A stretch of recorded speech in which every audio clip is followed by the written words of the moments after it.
Ah, finally. Back to Mondstadt. It has been... I have been begging for a Mondstadt, like, return for ages.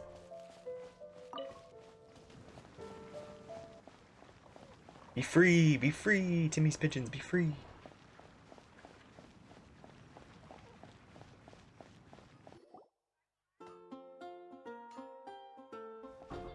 Wow! The city is all decked out! Oh, it's beautiful! Oh, it's Windbloom. Festival season means no commissions, which means no Mora. But Catherine's always looking out for us, so we should still drop by and say hello. Yeah, let's go. Don't worry, Paimon, we got millions. Greetings, traveler. Paimon. Hey, Catherine. Hey, Catherine! Still doing the whole no commissions during Windbloom thing?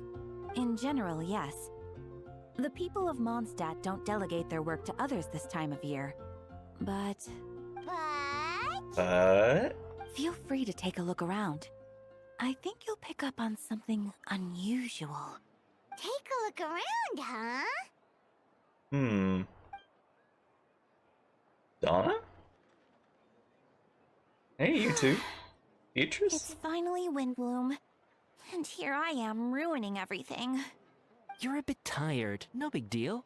Give it some time. How about doing something fun tonight? We could take a stroll or go stargazing.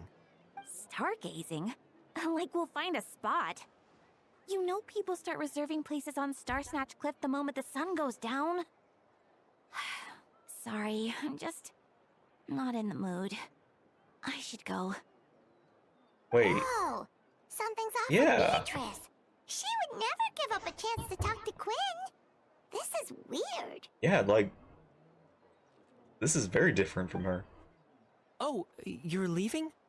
I can walk you home. Yeah, and he's like not trying to get away from her. No, it's okay. Thank you. I just need some time to myself. Besides, there's still something I need to do. The truth is, Quinn, not long ago, What is it? Is there something wrong? Never mind. It's nothing. Actually, Quinn, I think we should stop seeing each other for now. No, Huh? what? Wait, are you saying we can't be friends anymore? I thought we were best friends.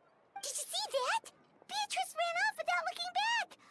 Oh, we go adventuring in other nations for a bit, and one of Mondstadt's best friendship stories is already over? Yeah, wow. Maybe they're just working out the kinks. I don't think this is a kink. I can't believe it.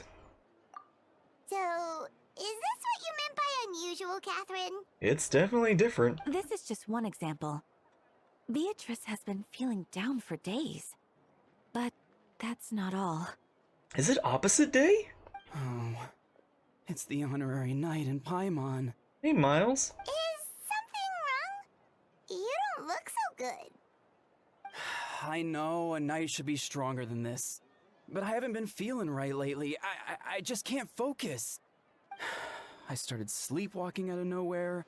Sometimes I'd even wake up in the middle of the night standing in a random location outside. You should see a doctor. I did, but all the tests came back normal. The doctor said I'm fine. Which doctor? Strange. Yeah, I even consulted Miss Barbara at the church, but Yeah. her conclusion was the same.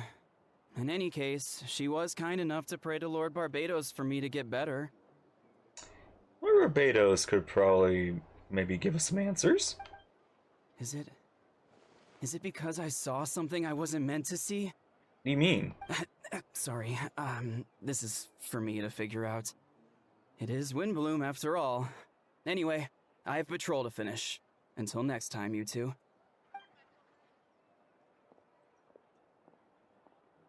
Huh. Is it something in the air, maybe? Weird. Oh, Donna.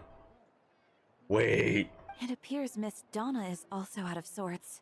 No way. Where can I find a truly fascinating man? Wait, but Donna is the one who has a huge crush on Diluc, right? Is she giving that up?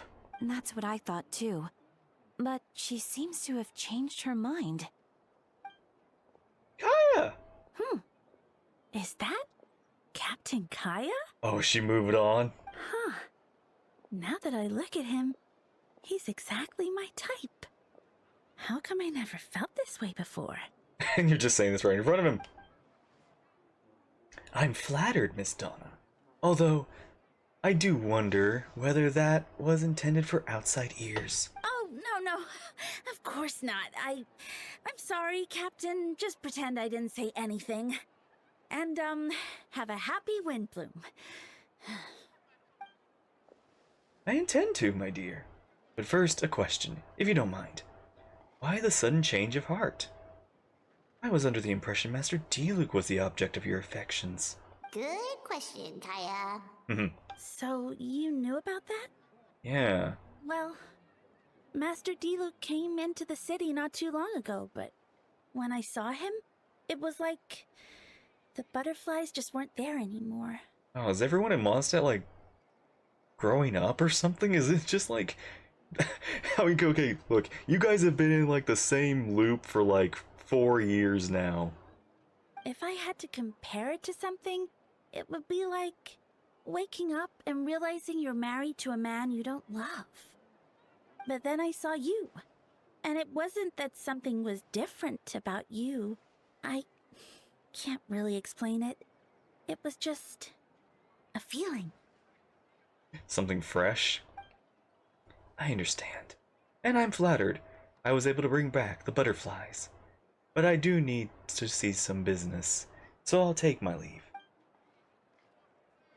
Oh, here he comes. Well, surprised to see us? Hey! Long time no see. Not at all. You are the exact two people I've been trying to find. So, Lumine, Paimon, how have you been? All good. How about yourself and the rest of the Knights of Favonius? The answer to that requires a private conversation. Catherine, do you mind? Not at all. Have fun, you three. So, you said you were looking for us. Yes, Jean sent me to find you when she heard you were back in Mondstadt. But let's discuss the finer details back at headquarters. Paralogism. Eula! Ah, Kaya. You found them. Hey, it's good to see you again. Oh my gosh. Are you smiling? Look at that smile, that's so cute. Yep, managed to track them down. Good. With what's about to happen, it's great to have you in town. Yeah, it's great to have you back too. Whoa, headquarters are packed. What's going on? Honorary Knight Paimon. Oh, it's an honor to meet you. I believe introductions are in order? Hey, note. Allow me to introduce. You have Note, Captain of the 2nd Company, Skircon, Captain of 3rd Company, Eula, Captain of 4th Company, and of course, me, Captain of the 9th Company. Alright. Oh, you're all captains? That's right. Master Jean is waiting for you inside.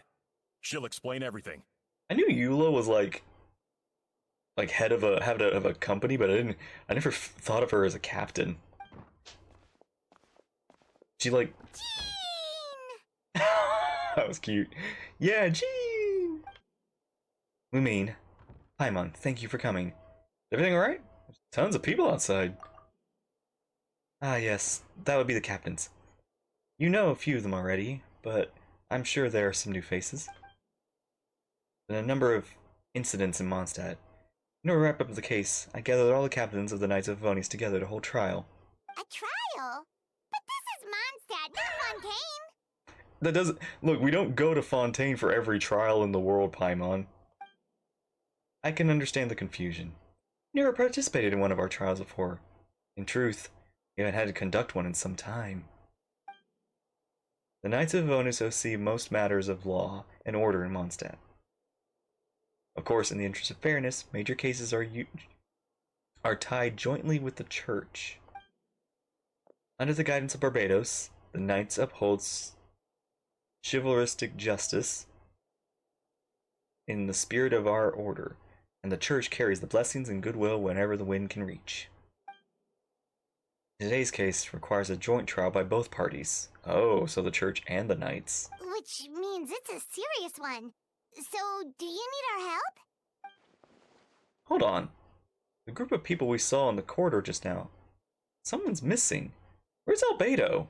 Right! He's the captain of the investigation Right, he's also a team. captain. But we didn't see him out there. Keen observation, Lumine. Jean's looking very serious here. Like, look at that face. She's so stern. That happens to be exactly why I called you here. The upcoming trial against Captain Albedo. We will do our utmost to understand the facts of this case and deliver a fair and impartial verdict. Albedo is the one on trial? What did he do? Jean, it's time. Understood. Lumine, Paimon, come with me. Okay. Yeah, what did Albedo do? Ooh, music and trial. Oh. Please sit wherever you like. I only ask that you remain calm, and no matter what you hear, I need to head over there. Don't worry, the trial will be fair. Okay, we have some Fontaine experience, so let's see how Mondstadt does their cases. Now that everyone is gathered, let us begin. Okay. With the Grandmaster of Arca away from Mondstadt for the time being, I, Jean Gunhilder, will oversee the proceedings. Mr. Dahlia, Deacon of the Church of the Favonius, will serve as assessor. As representatives of our respective organizations, we will ensure just verdict in this case. Oh, there's Rosaria. Oh, that's a new face. Yeah. Deacon of the church. Does that mean he works with Barbara and Rosaria? The defendant in today's case is the captain of the investigation team, Albedo. What did you do? Does it have anything to do with, like, your clone? Anything, like, with all this stuff from Dragonspine is now coming to head, isn't it? Certain aspects of this case are classified, and it remains uncertain whether the alleged victims are citizens of Mondstadt. As such, this trial will not be open to the public. The identities of the victims are unknown. Strange. If guilt is established in this case, all facts will be made public after the final verdict is delivered. Now, the captain of the logistics company, Miss Hertha, will present the charges. The court appoints Mr. Kaya to speak on Mr. Albedo's behalf. Are both parties ready to proceed? Yes. Ready to proceed. Miss Hertha, the floor is yours. Prior to this trial, the Knights of Favonius, in conjunction with the Church, launched an investigation into Mr. Albedo for suspected murder and unlawful disposal of human remains. Uh-huh. Murder? Okay, Albedo's got the mark, so that's him. A witness stated that, 11 days ago, in the middle of the night, she saw the defendant southeast of the city gates, dragging a large object she later identified as a human body. But was it another clone? No. There's no way. We now call that witness to the stand. Beatrice, please tell us what you saw. Oh, B saw that. Well, that's what she was trying to tell Quinn earlier. Well, I was out late that night on business, and when I came back, I saw someone in the moonlight that looked like Mr. Albedo. He was dragging a huge bag of some kind. I thought it was strange, so I followed him. Then, there was a sudden flash of golden light. The bag opened, and inside there was a body. Mr. Albedo's vision allows him to manipulate the ground with ease. So he buried it, and then removed any traces on the ground. Oh, that would be an easy way to do that with Geo. Before he left, it seemed like he looked in my direction. Maybe it was just my imagination, but I was terrified thinking he might kill me too. Luckily, he didn't see me. I now turn to the defendant. Describe your whereabouts that night. I was working in my office on the second floor of the Knights of Avonia's headquarters. That's right. The next day, the defendant submitted his latest environmental report on the Dragonspine region. Considering the length of the text, it must have taken a considerable amount of time to finish. Can anyone attest to the fact that the defendant was working in his office that night? Do we have any alibis? No. Then the length of the report is not a sufficient alibi. Yeah, that could have been written way in advance. This isn't looking good. If the crime did occur as you described, then what about the body? You mentioned the joint investigation. Well, was the body recovered? Not yet. In other words, you dug up the location Miss Beatrice described and found nothing. You don't find that suspicious? I know what I saw. I'm telling the truth, Miss Hertha, I swear. Also, didn't you say that speaking out would help protect the people of Mondstadt?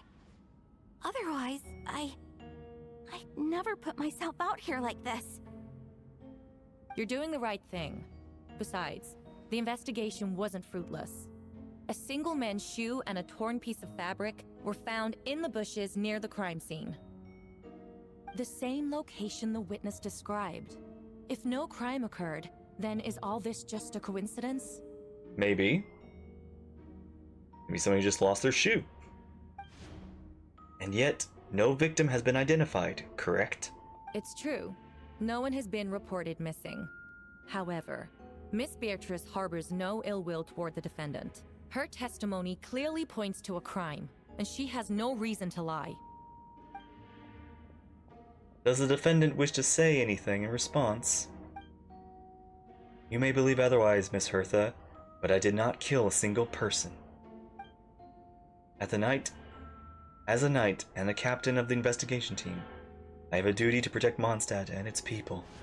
You accuse me of murder, but there is no body or motive. The defendant raises an important point.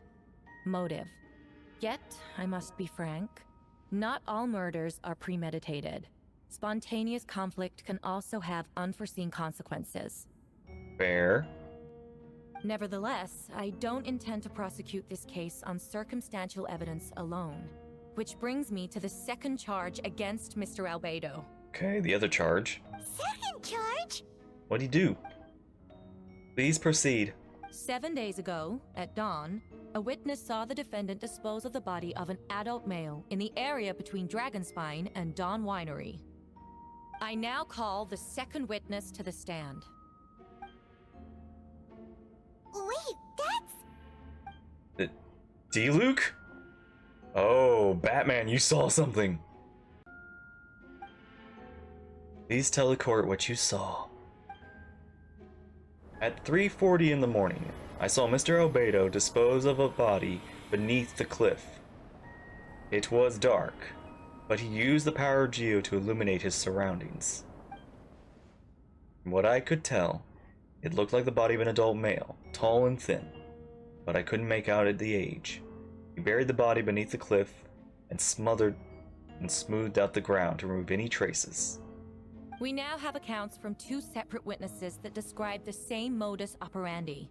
Would you call that a coincidence? I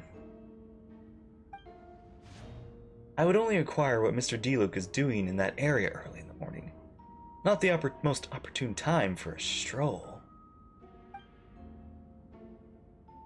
Is there such a thing? Dawn Winery is my home.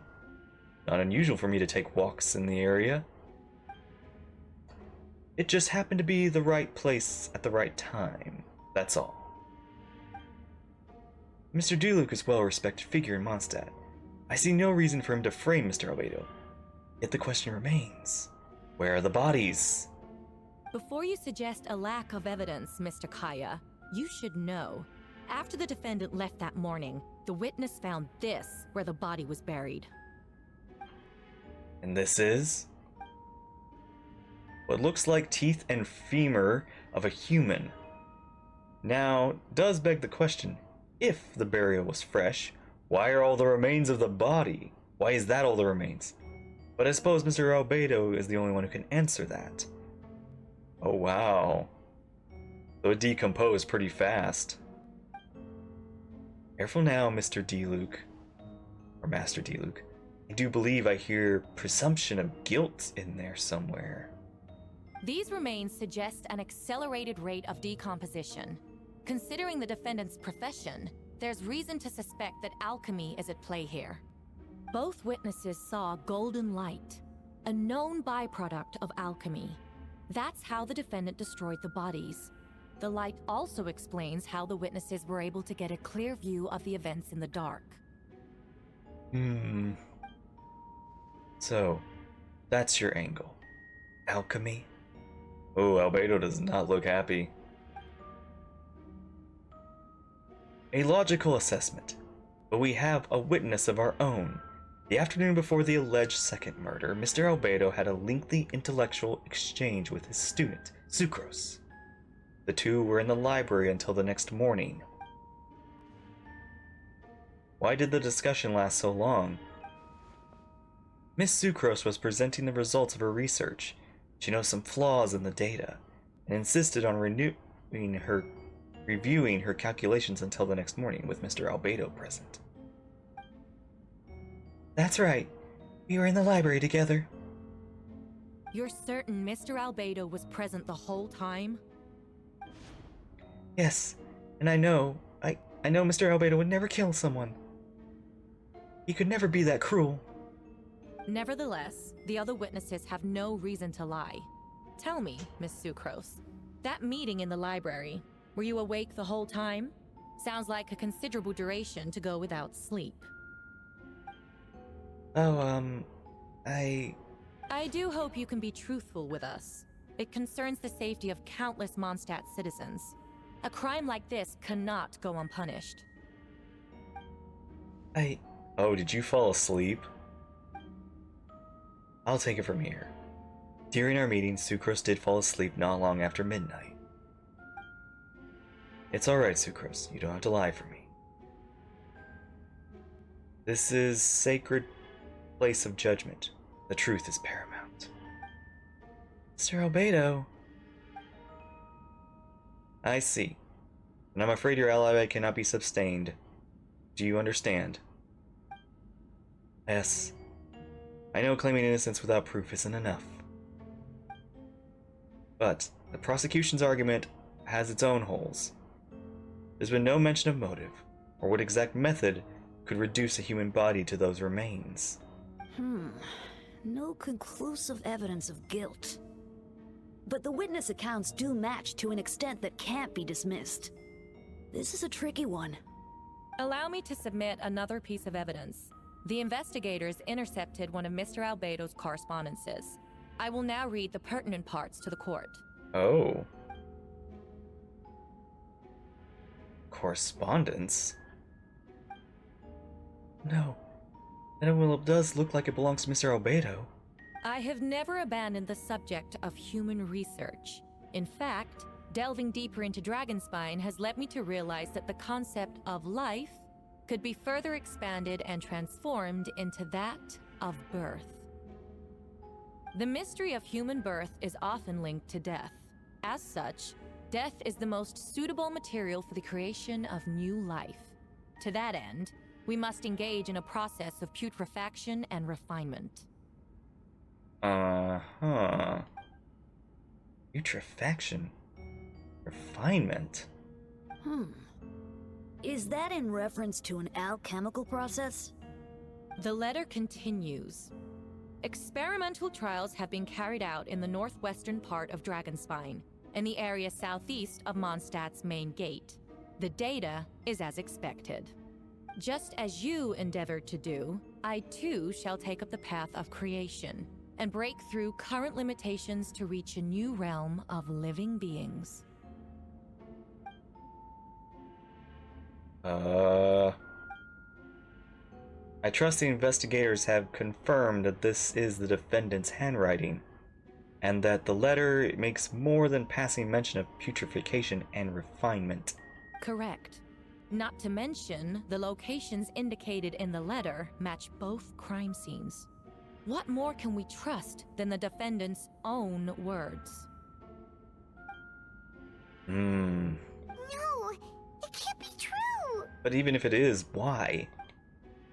I can't believe it. A guilty verdict cannot be delivered without sufficient evidence. In order to protect all parties involved, that is what our principles demand. My original assessment was that we lacked said evidence. But now, it seems the only remaining questions are the identities of the victims, and the specific alchemical process used in this case.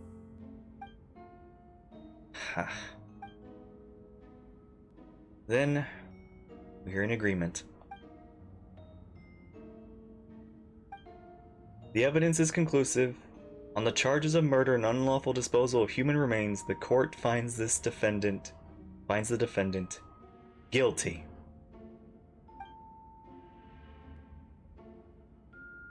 People in attendance appear shocked. No one can believe a kind and well-mannered person like Albedo could commit such a crime. Jean stipulates that those unsatisfied with the verdict will have time to submit their objection or appeal, but most appear hopeless in the moment. As you watch Albedo be taken away to headquarters, you get a strange feeling that something is hidden about to come to light. It all comes back to that later. The secret you and Albedo knew all too well, but the people of Mondstadt have yet to discover. Why would Albedo do something like that? Oh, this has to be a nightmare. Is it the clones? Wait, is that other clone still here?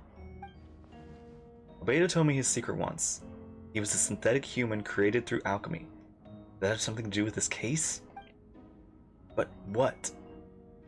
Following Rhindaughter's footsteps because he's an alchemical creation? That would only make him more suspicious. Well, that took a turn for the worse. Rosaria! Oh, when did you get here? She's been behind us the whole time, Paimon. I'd been here the whole time. Just happened to have a message to pass along.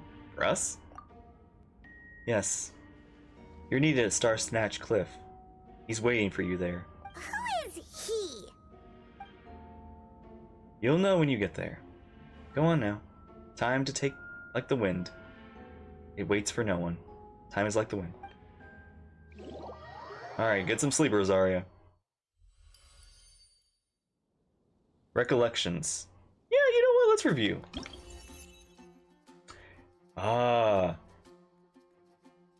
You and Paimon went to Dragonspine to ask Albedo who was conducting research there. Some questions about alchemy, only to encounter a series of strange events. Strange. Soft notes echoing through the mountains that could not be traced. The ransacking and theft of alchemical notes at the campsite. Albedo disappearing after the chat inside the cave, but having no memory of the incident. At the same time, Eula encountered Albedo elsewhere in the mountain, attempting to lead a child away, and he attacked Eula upon being discovered. You were able to confirm the presence of a mysterious figure impersonating Albedo. A running battle ensued, ambushing and being ambushed, hunting and being hunted. In the end, Albedo eliminated the giant mutant Whopperflower posing as him. Yet, there were more than 2 people wearing that face on the mountain. Yeah. Okay. So that's the only quest that's needed and relevant. Okay, to Star Snatch Cliff. Ah, traveler! Paimon! I could hear your arrival upon the wind. Were you looking for me? Yes, I am. It's good to see you again. Venti, did you send us that message? No, I did. Dahlia, hello.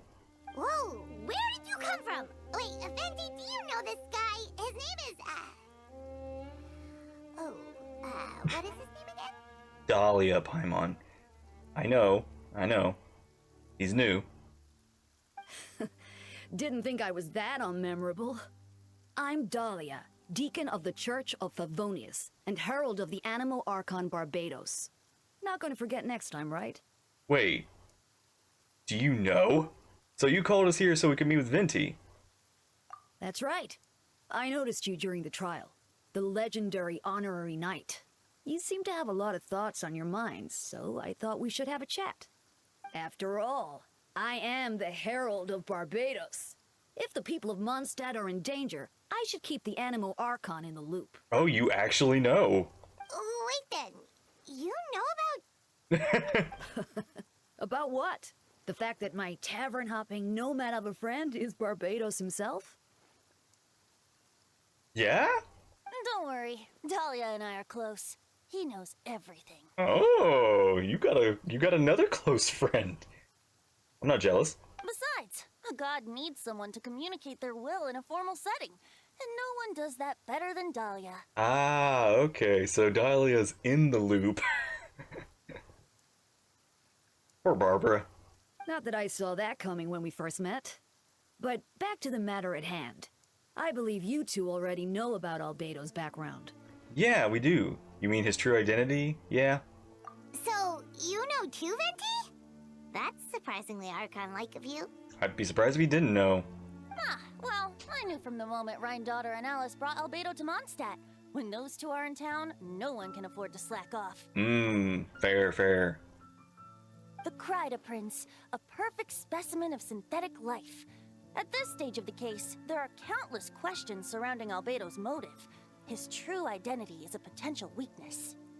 A synthetic being loses control of their sanity and goes on a killing spree. That's how a novel would frame the story, and people are inclined to agree.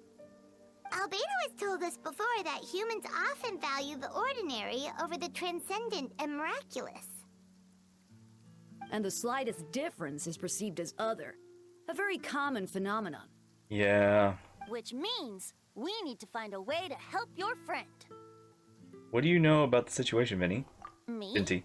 Well, I know that Albedo is a synthetic being, and that a lot of strange things have been happening in Mondstadt, even though Windbloom should be about drinking and having fun. We noticed that too! The minute we got here, something was off. Share your observations with Venti and Dahlia. I've picked up on most of those too. Miles is out of sorts. Beatrice seems anxious. Although I didn't know Donna stopped being interested in Master Diluc. They could all be like...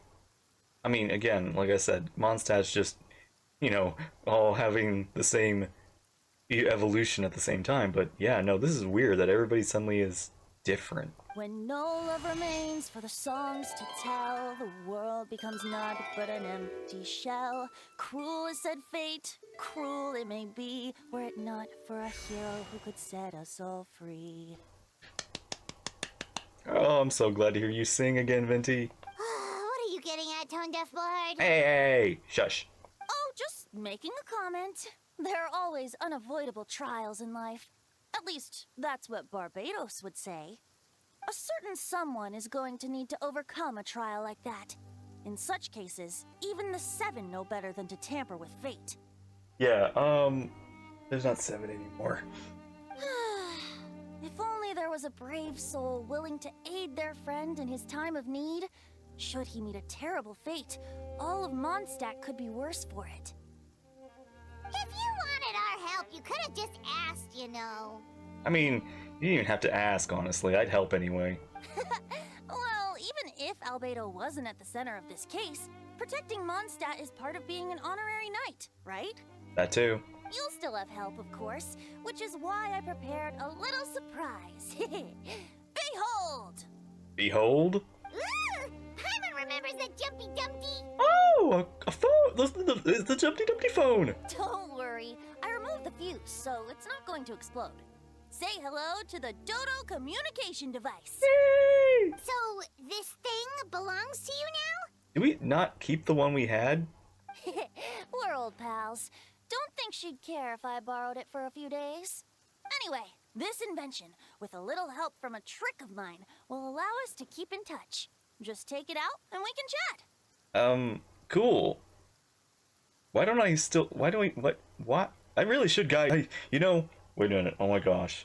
If there's ever a need where I need to call you guys on speed dial, I need these phones, like, separate to every nation. I need to call the Archons whenever I need them. We'll do our best to uncover the truth. That's all I ask. No matter what comes, you have the wind on your side.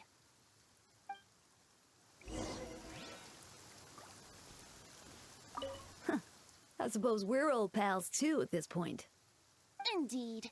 Your companionship is like a breeze that lingers in the air, warm and familiar. In all this time, I've never witnessed Lord Barbados approach anything in a serious manner. Perhaps this time, I'm in for something special. Barbados? Serious? Ah, you give him too much credit. Hardly. It's not blind faith, you know. I've always had unwavering belief in the Animal Archon. Is that so? I wonder what Barbados thinks about that. You should pray to him and find out. Good idea. I'll tell him I still haven't deciphered his drunken musings from our 3 trips to the tavern last month. His wisdom is sure to reveal itself in time. You know what? Forget about Barbados, Dahlia. Treat me to a drink instead. You wouldn't refuse me, would you? A dear friend like you? Never.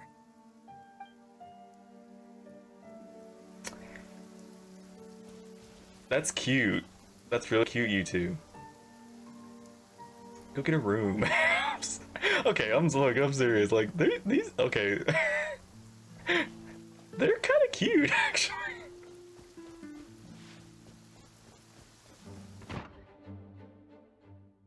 I know you all must be shocked. The evidence is solid. Albedo's situation is not looking good.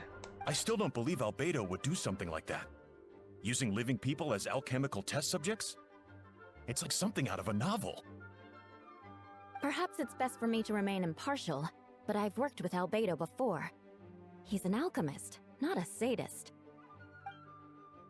This version of events is hard for me to accept it as anyone, but Varka once said Albedo is very different from the rest of us. Perhaps there are things we still need to learn about him. Let's see what Albedo has to say for himself first. Do you mind giving me a moment, everyone? Private matter requires my attention. Hey, Jean! Hey! Lumine, Paimon, perfect timing. Kai has a favor to ask. Like Jean said after the verdict, we have time to submit an appeal, and I will do my utmost to convince Albedo to accept. He's been acting strange. I can't read him for the life of me. But I need you two to start investigating the case. Investigating, huh? I can do that. It's also time for you to get involved. You want us to join the investigation? Oh, like, we're just... No, you want us to join? No, we'd like you to launch an investigation of your own. I'll continue working on his defense in the meantime. If you find anything that might help his case, just let me know. I know it's against the spirit of the season to task you with this, but Albedo is a trusted member of the ranks. We owe him the benefit of the doubt. Understood. I will look into the case on my own. I know you'll get to the bottom of this. Lumine, you've never failed us in our time of need.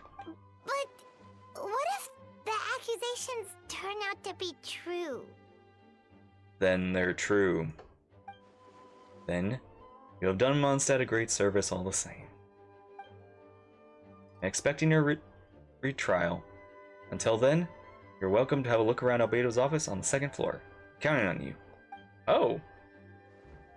Oh. Wait, I don't think we've ever gone to the 2nd floor of this building. Is it finally open?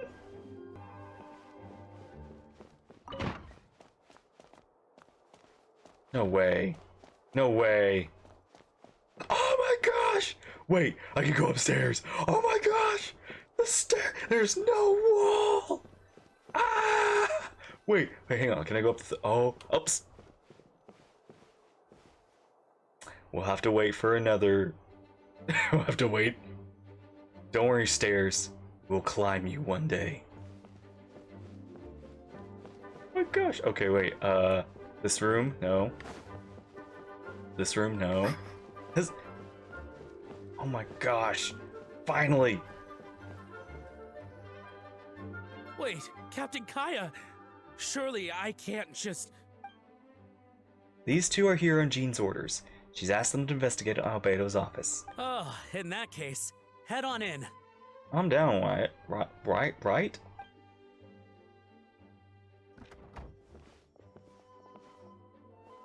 So this is Albedo's office.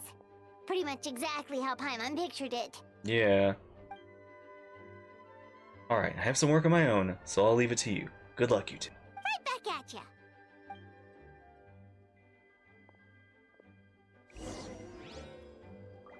Investigate.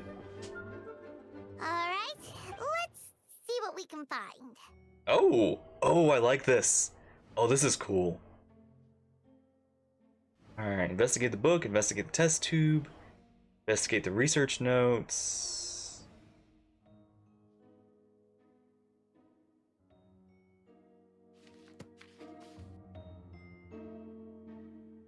There's a stack of books on the desk, mostly relating to alchemy, environmental science, and life science. Some of the pages have been marked with alchemical symbols, and others have S-shaped or triangular symbols drawn on them. Any potential meaning is unclear. Wow, these books are so fancy! Albedo must have gone to great lengths to get them. Investigate the underneath of the book. Moving aside the book, the desk looks almost empty. Your hands slip while moving the book, causing the hardcover to strike the desk, resulting in a noise a bit unusual. It's subtle, but as an experienced adventurer, it sounds hollow, almost like there's a compartment within the desk. Oh, investigate underneath the desk. Wait, it looks like there's a hidden compartment under the desk! Does appear to be a compartment added into one side of the desk. It's very well hidden. Lock mechanism is complex. It seems to involve elemental power. In some way, perhaps you should try using the power of Geo. Thankfully, I have that power. In compartment opens. Inside lies a piece of paper with more information. Let me look at these other things real quick, but we'll come back to that. Lock box sits on the desk. Lich bears signs of wear, suggesting the importance of whatever lies inside. Box slightly remained locked most of the time. There's a letter, but now the lid remains wide open, as if the owner was forced to leave in a hurry and didn't have time to lock it.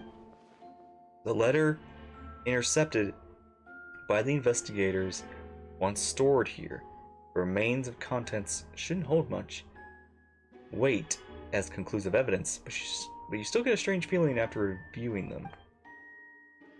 Elegant penmanship, the letter reads, "In addition, I do happen to have some information on the subject of our last discussion. Materials and arcane formation required for human transmutation."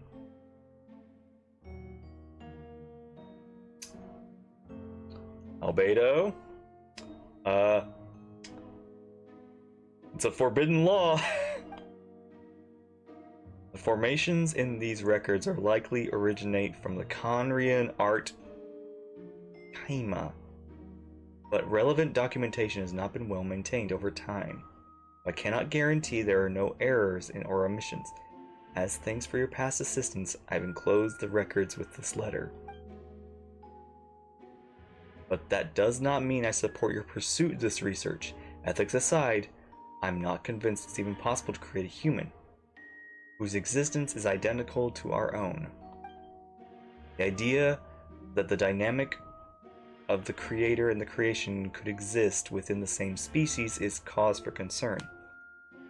Even with a talent like yours, I urge that you proceed with caution. Signature belongs to an unfamiliar name, one that appears on an alchemy book nearby. You skim the preference to learn about the author is an old and accomplished alchemist. Oh, okay, so somebody we don't know. Likely a friend from Albedo's alchemic circle. One who owed Albedo a favor, but also urged him to refrain from conducting dangerous research. Human transmutation? Is Albedo seriously looking into that? Curious. Ooh, Paimon doesn't want to think about that. Doesn't look good, but this letter can't directly prove that Albedo did anything. Besides, a technique like that must be too dangerous to share with the public, right? That's why it wasn't brought up during the trial.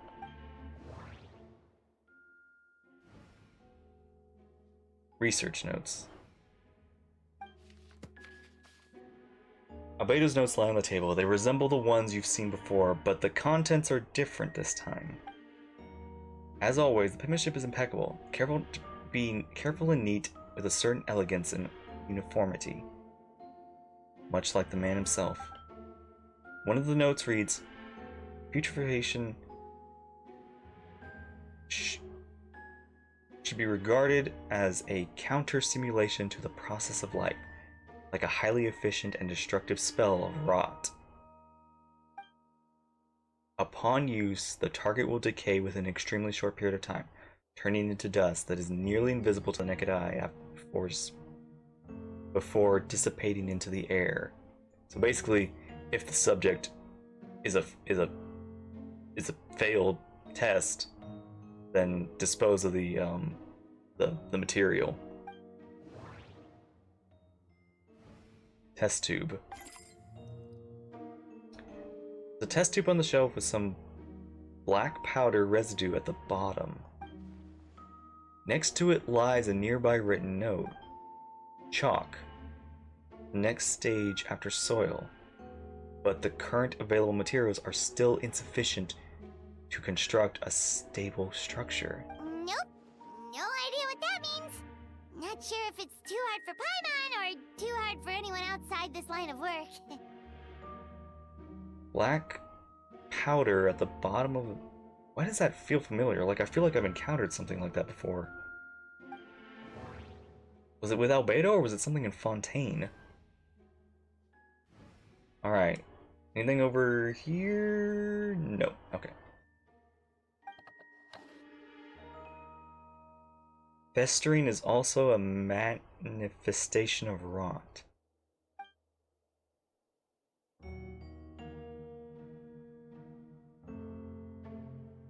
When festering forces a sufficient amount of life energy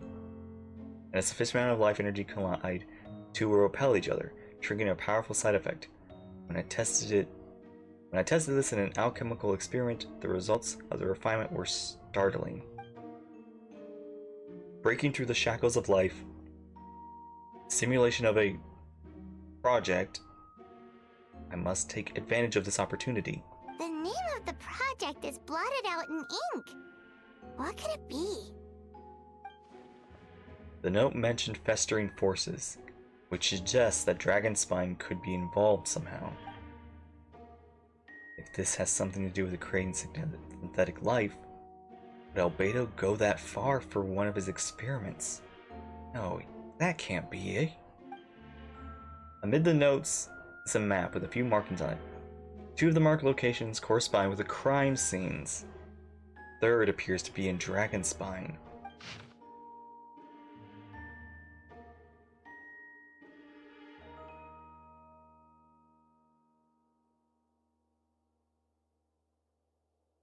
That's near Durin's heart.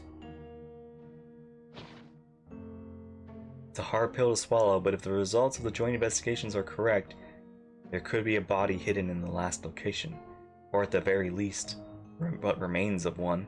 Huh. What does this mean? Oh, do you think something might also be buried at the last location? Alright, that seems to be it for this place. We should go tell Jean what we found.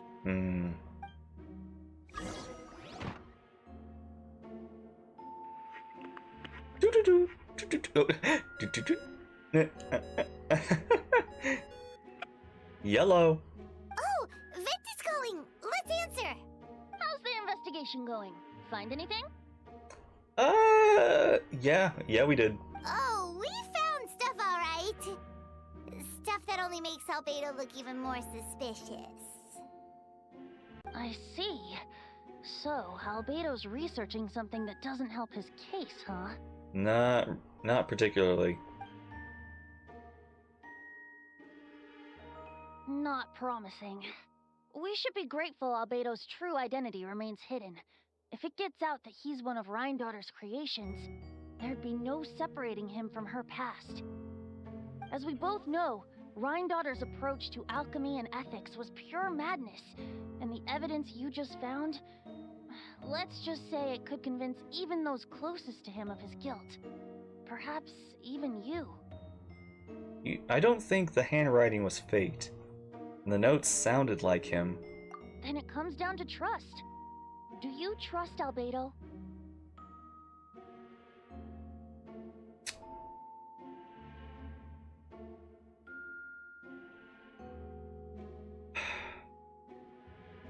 I don't know, but I want to. Yeah, he's our friend. We should keep the faith. And if he really is the culprit, he must have had a reason, right? Maybe he's just not allowed to talk about it. Yeah, that must be it. Either way, a fair investigation means coming to a conclusion presented by the facts. Does that mean even Venti no longer believes him? Remaining objective has its own value. Remember, none of this is your fault. Just report back with an honest assessment of the facts. Yeah. Well, let's go find Jean and tell her what we learned. Wait, Hey. that's Miles. What's he doing here? Oh, sorry. I heard voices and wasn't sure if I should check who was inside. Miles, what are you doing here? It's okay. We're here on Jean's orders. Ah, I see. I'll, leave you to it then. Hold on. You didn't hear what we were saying, did you? Oh, not really. Nothing that made sense anyway. Well, do us a favor and just forget anything you might have heard, okay? Okay. Oh, sure. You got it. That map we found in the hidden compartment seems important. We should check out the marked locations. Oh, so we don't even go to Jean. Weird. Okay, Miles, why are you listening? Maybe I can keep myself warm. No, I can't.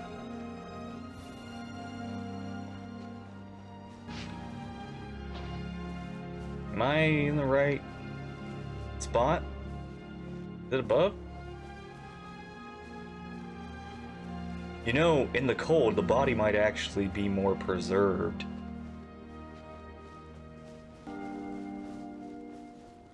We should be getting close. Oh, look over there! Something seems off. Okay, it looks like there was something buried here, but it also doesn't look like something's buried here. Looks like something was dug up. Although everything is covered in snow, a seasoned adventurer, you notice the spot on the ground looks quite different from its surroundings. Move the snow and find a sizable hole underneath, large enough to fit a human body. But the hole is completely empty. Surrounding markings look like something was dug up. Did an animal do this? Monster? Or a zombie? Did something unbury itself? Weird. There's a hole, but no body. The prosecution's argument is that Albedo used alchemy to destroy the bodies, but this location is different from the other two. Why not fill the hole, or smooth out the ground like the other places?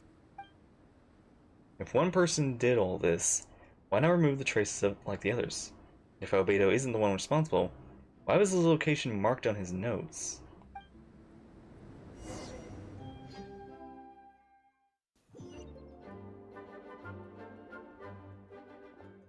You're back. Did you find anything? Nothing helpful. Yeah, but none of it helps Albedo's case. Tell Jean about our findings. I see. A complicated result. But your efforts are appreciated. Did Albedo submit an appeal? Yes. He asked for a retrial. There are still questions surrounding the identities of the victims and the disappearance of the bodies. The minimal remains that were uncovered have been sent to forensic analysis, which should provide some answers. Just... What's wrong?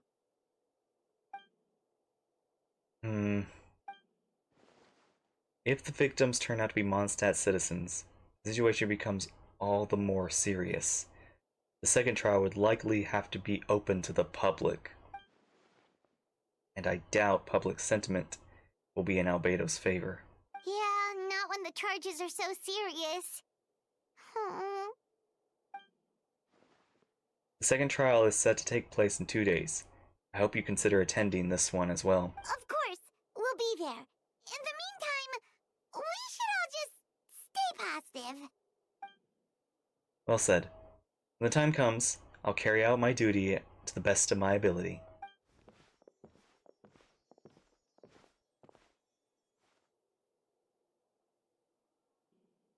Miles? Miles?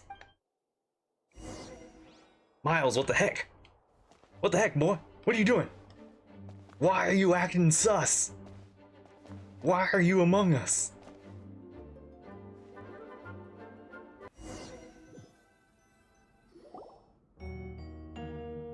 Alright. Ladies and gentlemen. Oh, are there more people here? Yeah, more public. We will now converse for the second trial against Mr. Albedo. I, Jean Gunhilder, will once again oversee the proceedings. Representatives from both sides remain unchanged. Mr. Dahlia will continue to serve as assessor. Miss Hertha will represent the prosecution. Mr. Kaya speaks on behalf of the defense. The defendant, in this case, Mr. Albedo, captain of the investigation team. With that, I now bring this trial to order.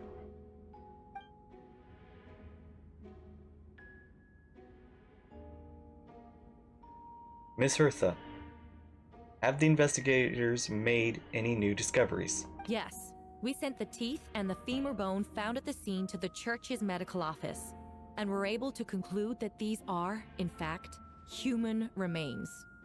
In addition, the investigators were able to identify several Mondstadt citizens who appear to have been missing for quite some time. Forensic analysis of the remains allowed us to pinpoint the age and gender of the deceased. Interestingly, one of the missing individuals matches that profile to a T. The medical office couldn't spare the personnel, so Miss Rosaria is here to present the results to the court. Oh.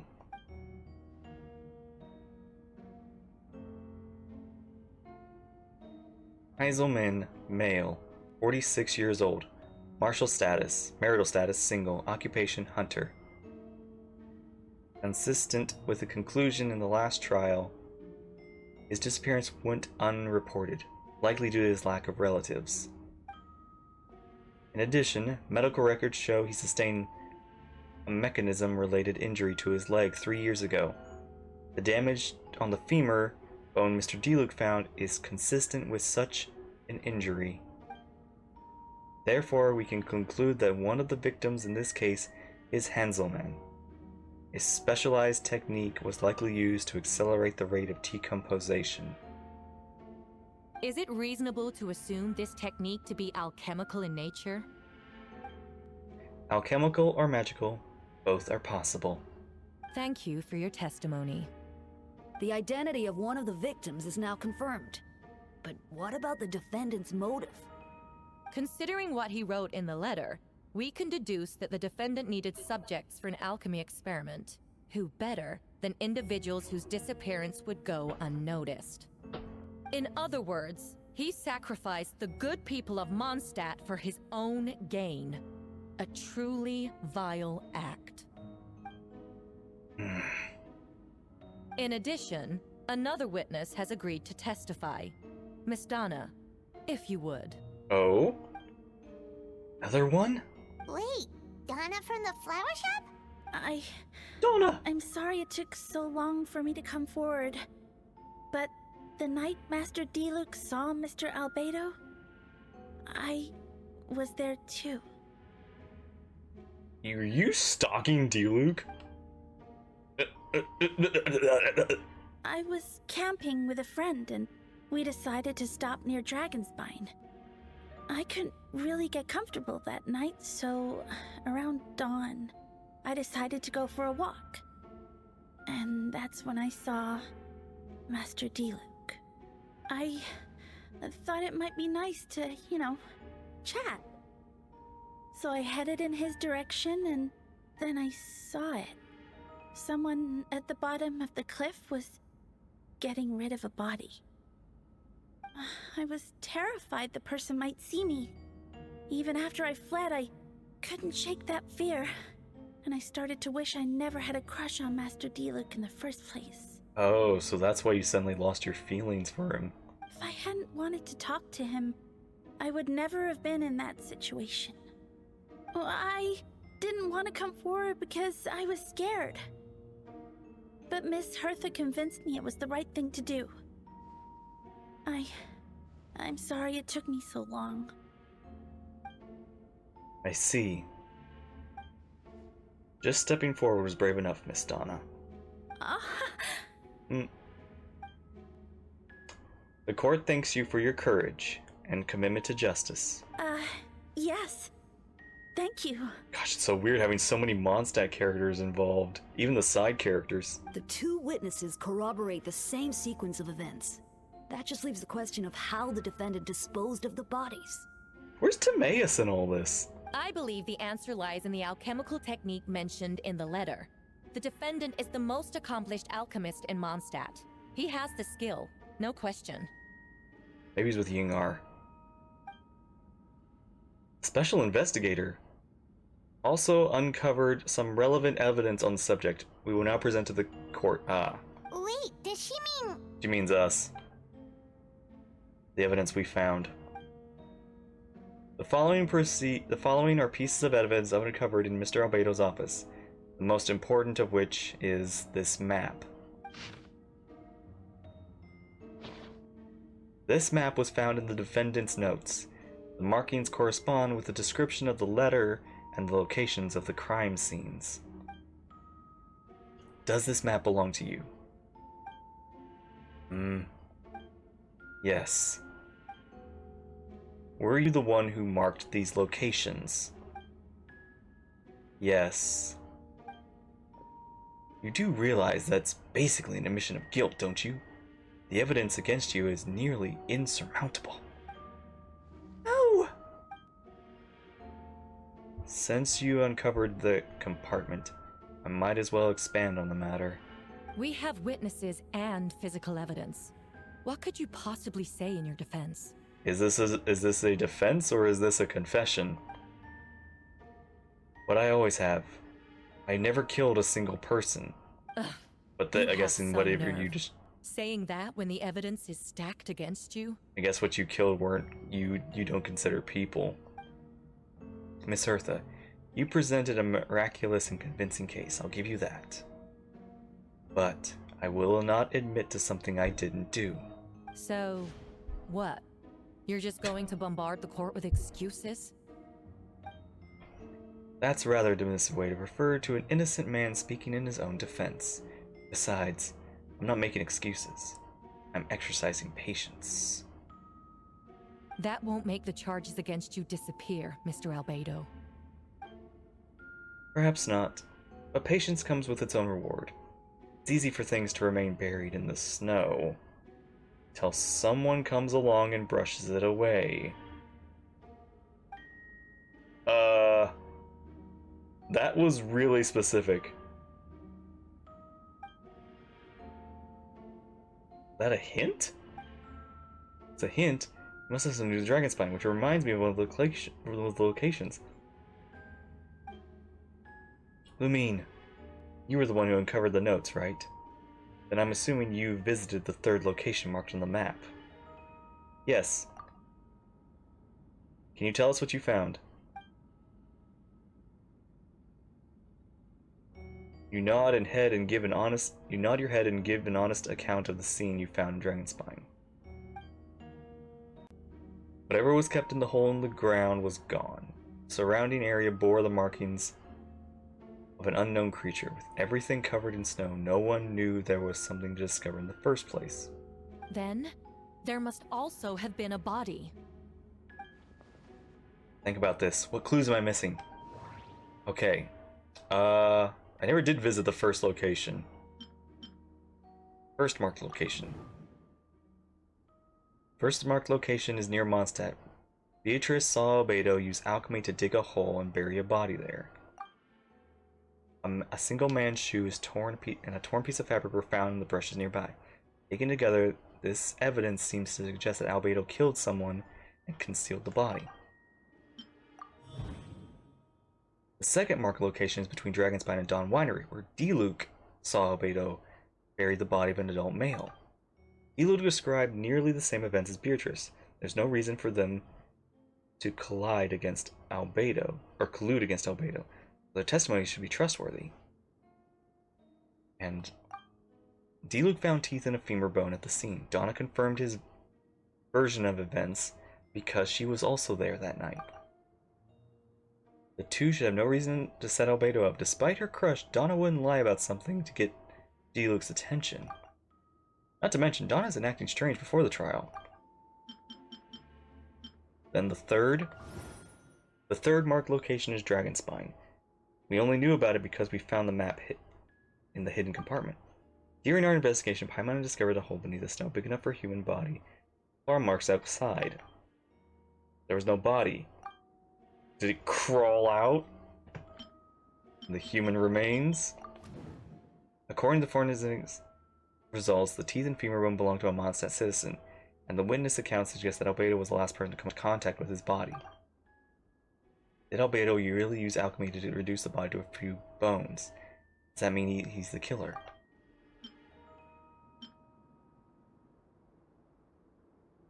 Associate third location with the human remains?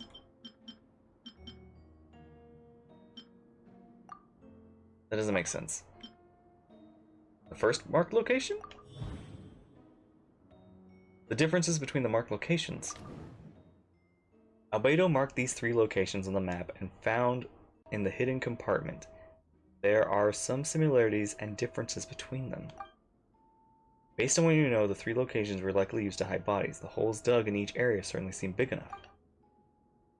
But unlike the first two locations, there are claw marks around the hole in the third location. No witnesses saw anything happen there. Dragonspine is home to all manner of monsters and wild animals. Could some kind of creature have dug up the body? But why wasn't that the case at the other locations? The marks didn't look fresh, which means the hole at the third location has been there longer than the other two. But if the hole at the third location wasn't made around the same time, does that mean it's connected to a separate incident? Dragonspine's ecosystem. Dragonspine is a frigid climate. It's covered in snow all year round. Even so, it's home to various monsters and creatures that can withstand the cold. Deep within the mountain lies the remains of an even more mysterious creature, Durin. Although the dragon has been dead for a long time, he still possesses particular life energy. Now that I think about it, a lot of strange events have happened on Dragonspine. Most people know Albedo is an alchemist and the captain of the investigation team, but in truth, he's the Kite Prince, synthetic human created by one of the five sinners, Gold Rhindaughter. Albedo is steadfast, intelligent, and treats everyone with kindness and respect. I think most people would agree on that assessment. He's also a calculated thinker. It's fair to say that if he did commit the crime, it would likely be well concealed. Up until now, Albedo has never displayed any ill will toward humanity, and he also still seems like his normal self. As his friend, I shouldn't reveal the truth of his identity. That would only make things seem worse for him. But I guess the cold preserved, like the remains could not be dissolved or something. Encounters on Dragonspine. I almost forgot. Paimon and I once encountered someone on Dragonspine who looked exactly like Albedo, and we weren't the only ones. Someone who looks exactly like him.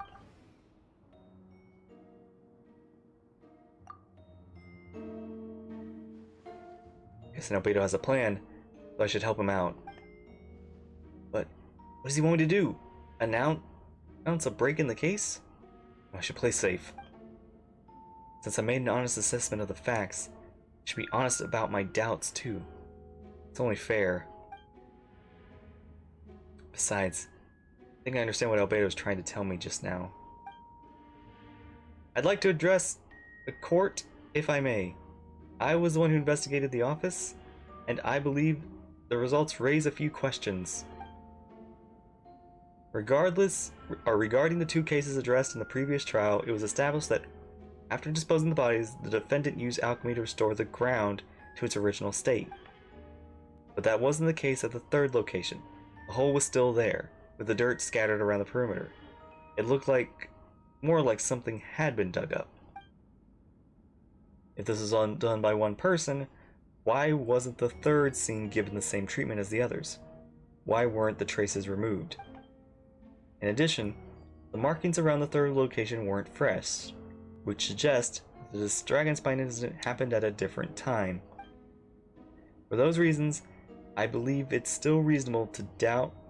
There's still reasonable doubt in this case, and I hope the verdict reflects on that.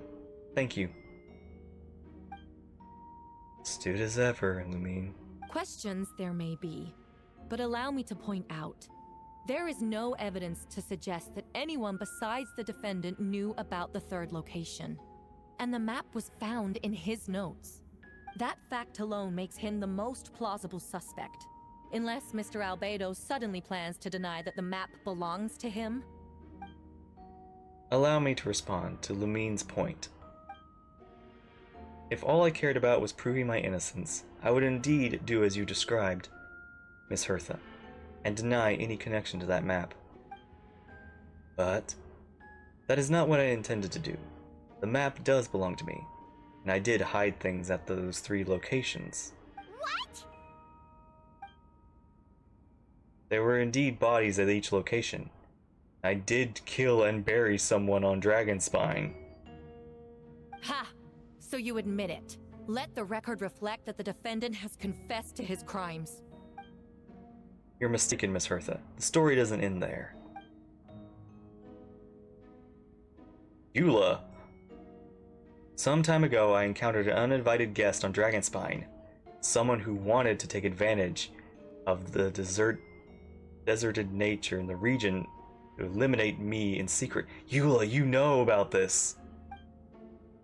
His desire to kill me led to an altercation of where I killed him instead, and buried the body on the mountain. The third location is marked on the map. Actually, the traveler Amber Bennett and I were with Albedo that day. Yeah! Yeah! The Adventurers Guild was holding an event on Dragonspine. After it ended, we all left the area. If the person Albedo is referring to is different from the one we encountered on the mountain, then the altercation must have occurred after we left. This only proves that the defendant is guilty on all counts. Those innocent people, their blood is on your hands. No, you're wrong. You deny it? After admitting to murder for the whole court to hear? You've clearly lost your mind. If you would let me finish, Miss Hertha, I could get to an important part. The man who attacked me on Dragonspine was my height, with blonde hair and blue eyes, dressed in clothes nearly identical to mine. So someone who happened to look exactly like you. Exactly like him. I was right. It does come back to what happened back then. It's one thing to look similar, but for the clothes to be the same? What's going on? I don't want to be here anymore. Regardless, The important thing is that you admit to killing someone on Dragonspine. Yes, I killed someone that day, someone who looked nearly identical to me. But I never said that someone was a person. I see. Then it appears I need to withdraw my testimony. What? Everyone! I brought her! Her? Wait, you... The person who just came in, isn't that Hertha? What? What? Who are you? Why do you wear my face? Oh! Hello to you, too. Calmer looking Hertha. Oh! Body snatcher. As you can see, this is Hertha, the logistics captain of the Knights of Favonius. This is the real Hertha. I see what's going on here.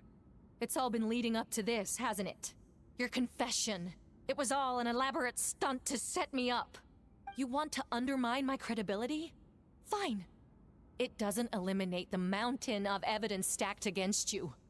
All I want is justice for the people of Mondstadt. Order in the court. I've been stationed on Dragonspine all these years because this is where the subject of my research lies. The dragon, Durin. Several hundred years ago, the Dragon of the East Dvalin defeated Durin in the battle, and with the help from Barbados, sealed his remains on Dragonspine. Durin was created through alchemy, one of the finest specimens of artificial life. As such, death was not the true end for him. His heart still beats and grows, more revitalized by the day. My imposter on Dragonspine was a failed specimen abandoned in Durin's stomach, and unsuccessful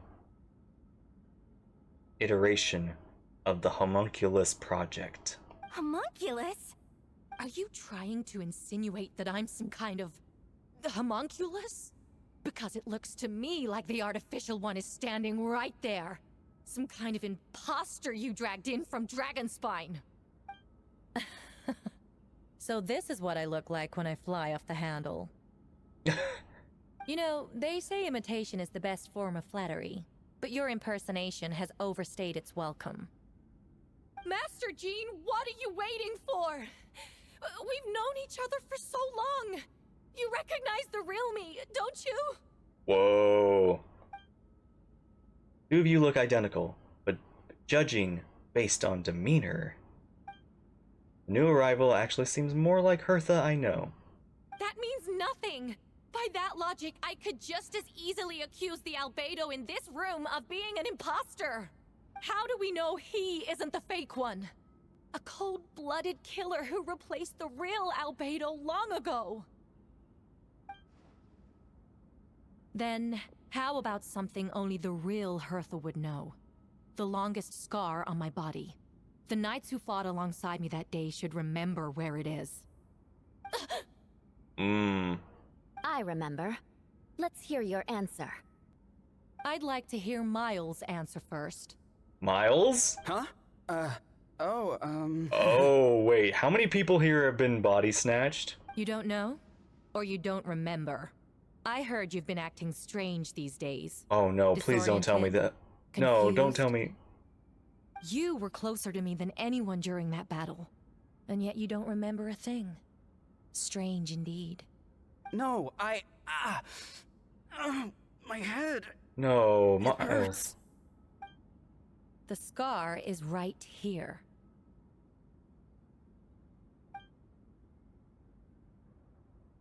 Why the nerves? I can't imagine this comes as a surprise. Unless your informant in the Knights of Favonius failed to mention the scar on Hertha's left arm. Albedo has done a lot of research into beings like you. If you deny it, then show us your arm. No need to panic. You can just add it now. You excel at changing your appearance, don't you? Or, should I say, all spawn of Durin's life force have that ability. A powerful life force. An appearance you can change at will. Yet here you stand, a formless one, paralyzed to act. because you're worried about using that power could affect your accomplices. Miles is one of them? There are others, too, most of them being under the influence of Durin's life force, have gathered here, and yet their presence is what impedes her from taking action. Once you attempt to transform, all who surround you will be affected by your power. You can't control it, because this network of living beings you serve. Because this is a network of living beings, you serve as the core. Show us your arm. Ugh! Have it your way! Whoa! Oh! Come on, let's go! Miles! Oh my god! Hey, they're shielding the imposter! She's trying to get away! Stop her! Do not let anyone stand in her way! There are others trying to get in. Must be more people under her control. Oh my gosh. Please tell me these aren't just like body snatch. These are just possessed. Oh, time to get moving, everyone. Whoa! She just leaped across the room! After her!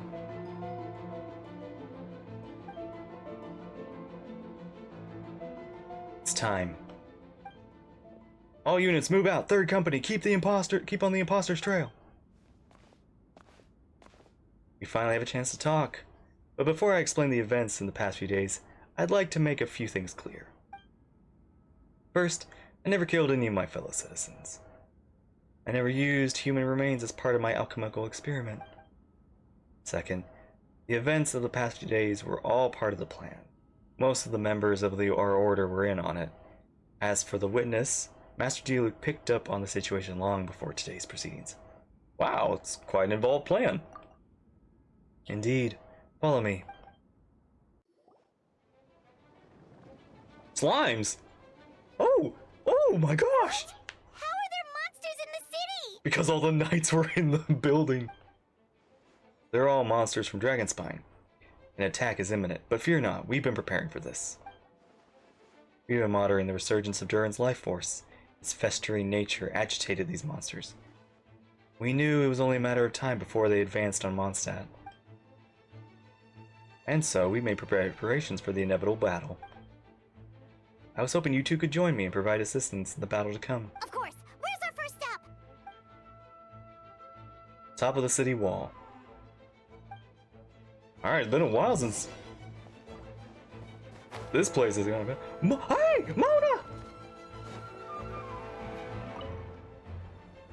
Master Jean, headquarters should be secure for now. We responded in time and had enough manpower. We can even spare some for mobile support across the region. Good. Our initial intel suggests that the monsters from Dragonspine could be disguised as Mondstadt citizens, so be sure to exercise caution. Oh, my divination revealed that there are also regular people hidden under the influence of some strange power. Not all of them are monsters. So for those people, aim to subdue, not harm, before you attack. Make sure to figure out what you're dealing with. Understood.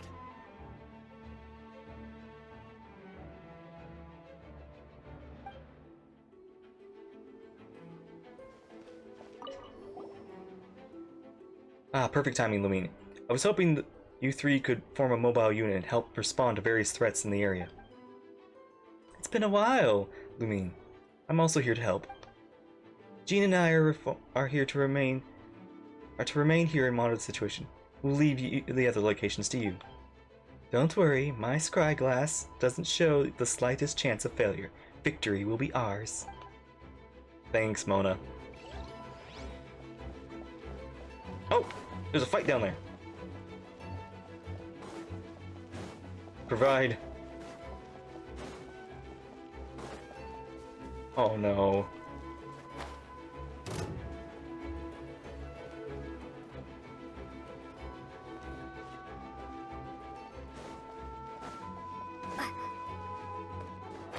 Captain Albedo, honorary knight, and your floating companion. Some of the people around here are acting strange. Be careful.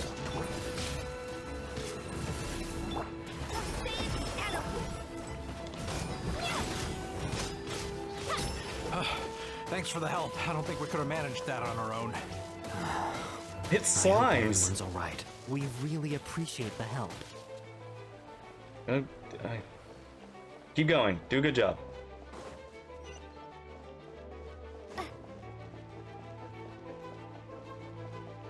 Oh wow, it's actually cool to have a mondstadt battle.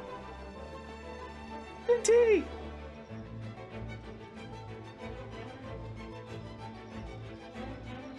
Hey, Venti! Shoot, someone's coming. Help me, please! Someone help me! What's with the freak out? It's just us. Ah, perfect. I can drop the act. Sorry, I thought you were regular citizens. It's about time. I think we can proceed as planned. I agree. Although, it's been a while since I dealt with something this big. Oh, it's gonna be pretty exhausting. Don't worry. I'll treat you to a drink for the trouble. Haha, just what I wanted to hear. So, these two know the other's identity then? People can make new friends when we're not here, you know. Mondstadt is a life without us, Paimon. Monsters started surging in from Dragonspine during the trial. They soon became agitated, likely in response to the core coming under pressure. Still, I never expected those monsters to have become this advanced. The power of evolution cannot be underestimated, especially when considering the fact that Durin absorbed the previous imposter. Wait, so what about the map? And the missing bodies? What the witness saw was true. I did hide those bodies. As I monitored the situation on Dragonspine, I noticed that many who ventured here, there, came back different.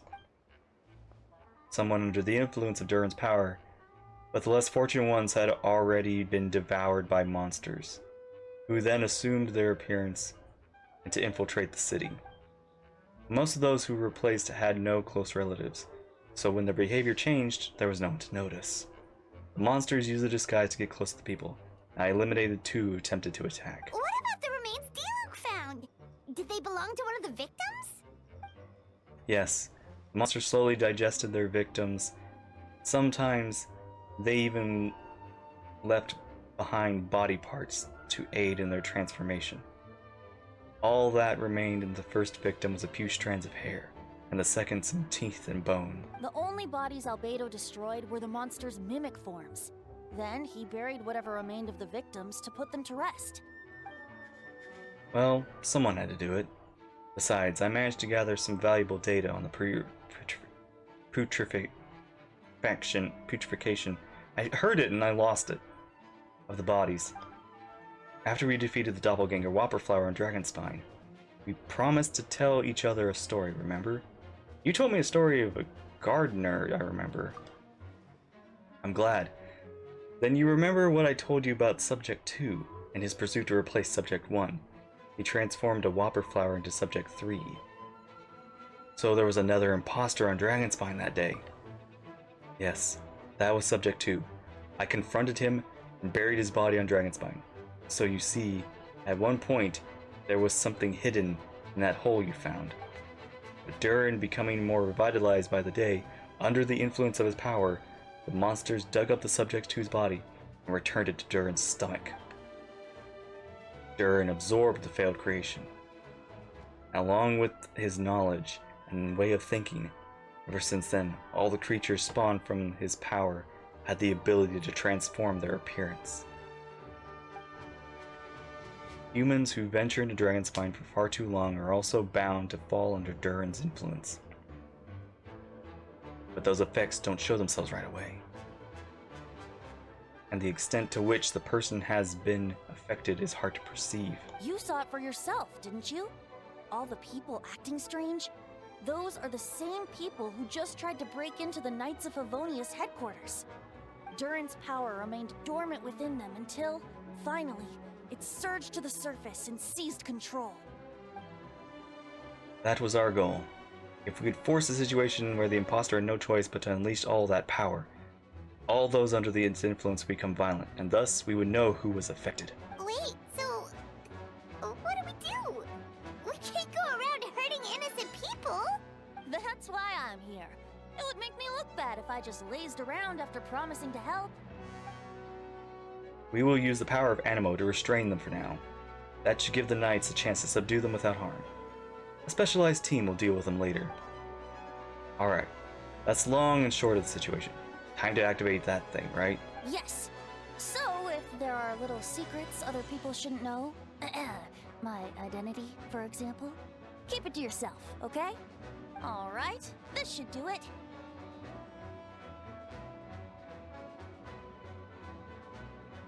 Alright, Venti, show me your power.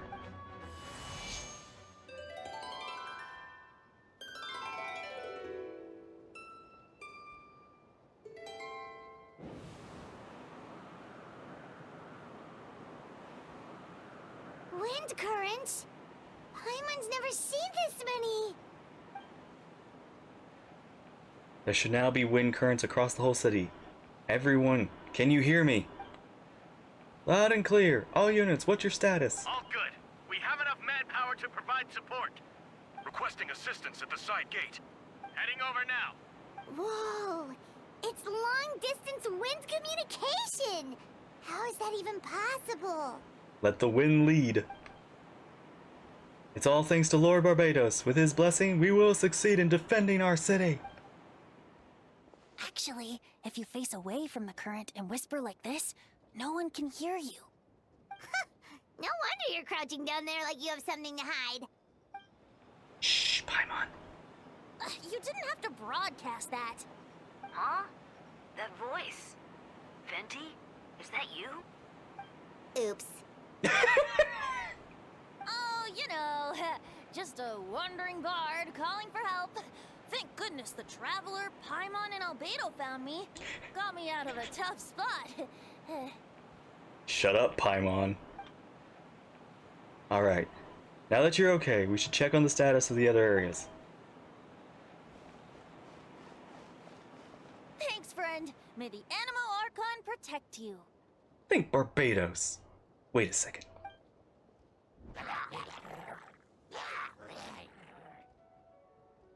I've got things covered here.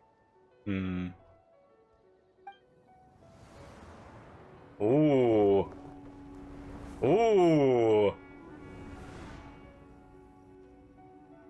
Ooh, we're flying. Oh, I like this.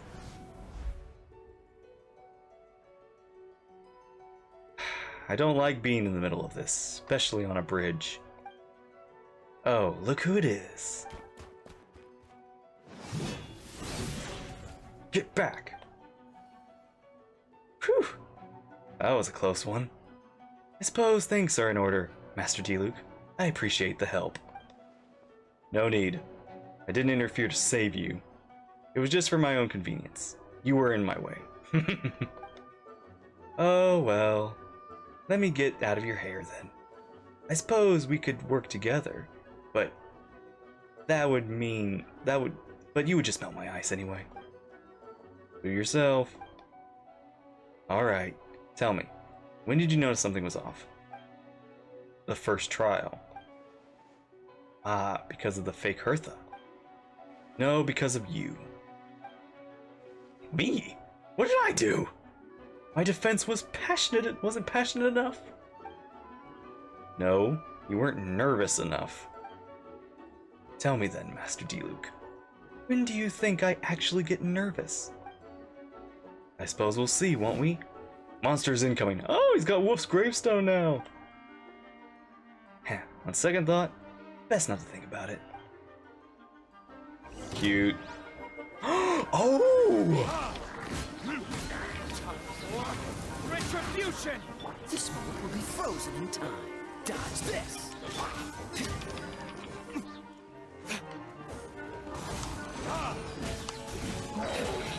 Oh, this is cool. Oh, this is really cool.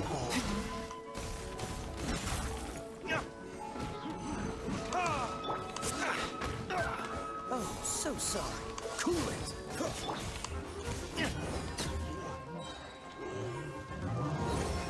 Yes.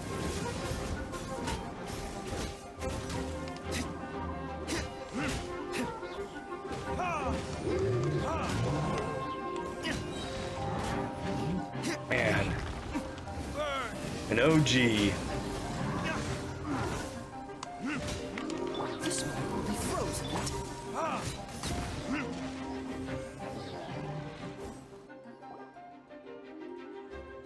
They're over there! Dilu, Kaya! If you had time to make it out here, I'm guessing the other areas are secure. What? We can't be here because we care? Dang, actually, true. Maybe it was just the closest spot to the city gate. Maintaining control over the main road means maintaining control over the battle as a whole. You made the right choice. So what's the status over here? All under control. Don't worry. My trusty civilian volunteer and I have the area covered. I think you mean the man who held the title Cavalry Captain before you. We don't have to bring that up. Well, keep up the good work. We'll go check the status of the other locations. Good luck. Oh, and I wanted to thank you for what you said in court. If I'm not mistaken, you were on my side in the end. Believe me, he had his suspicions at first, since the first trial. I suppose it just didn't feel right to believe someone who helped me in the past could be a cold-blooded killer. Aw, that's so sweet. Thank you for trusting me, and for choosing to fight alongside us. And as for you, Kaya, good work as always. We'll see you soon. Of course, stay safe. Oh, I'm loving this. Official! Oh my gosh, everybody's here. Whoa, this is Barbara! Go, Barbara, go! Oh my gosh. I'll protect us. Hi? Oh my gosh! This is cool. Yeah. Yeah. Wow, it's so cool. Like, the gang's all here. Alright, you should be on the mend. Thank you so much, Miss Barbara. Things are still quite chaotic outside. It's best if you all remain inside the cathedral for now. You're not rushing back to the front line, are you? You're still injured. Don't worry, Miss Barbara. I'll try not to put myself in harm's way. I can help with the logistics from the back. Well, maybe we can give you a hand.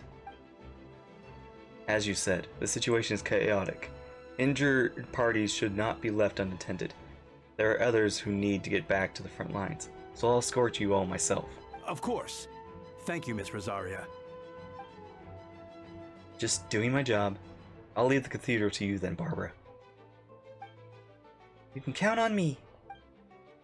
Don't really know how this all started, but I do know that Jean and the others have been preparing for this for a long time, so I think everything will be alright.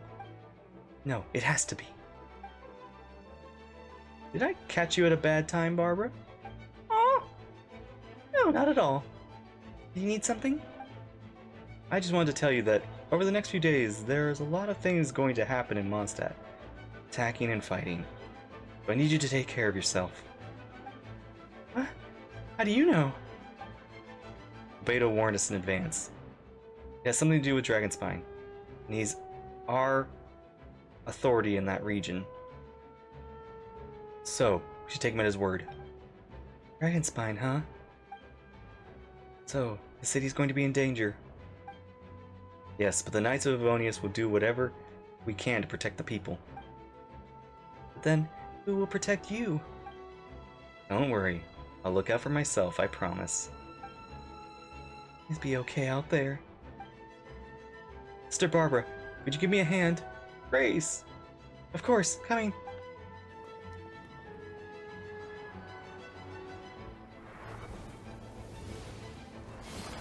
Noel! Oh, this is so cool. Betty! Oh! Amber! And Mika! They're here. Prepare for battle! On guard! Everyone, incoming monsters at 11 o'clock! Looks like we got 25 Hilichurls, 2 Blazing Axe Milichurls, a bunch of different slimes. Prepare elemental countermeasures. Roger that. Oh my gosh.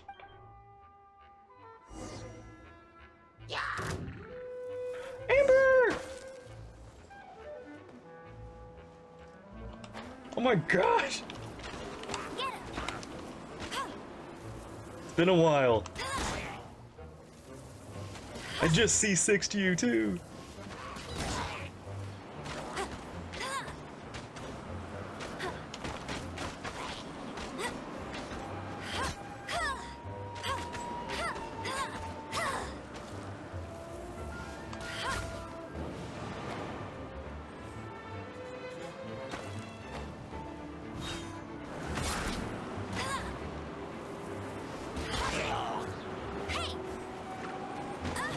Oh, the slimes are still active. Oh, Mika! I didn't realize Mika was here.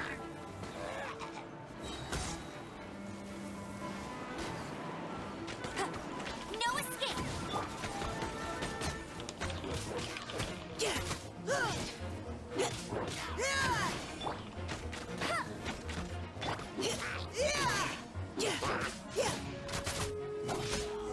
Oh, that's cool.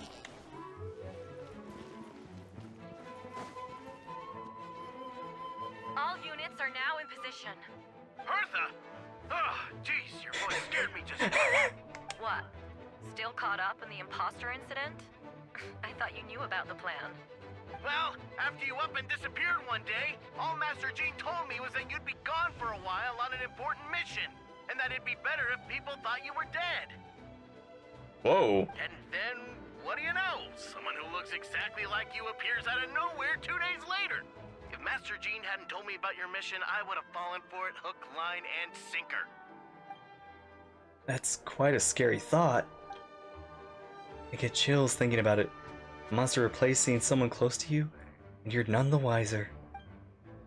Don't worry. Once this is over, these monsters won't be a threat to us again. Albedo! Are you okay? The trial wasn't too hard on you, was it? I'm sorry, I couldn't be there. I was so worried.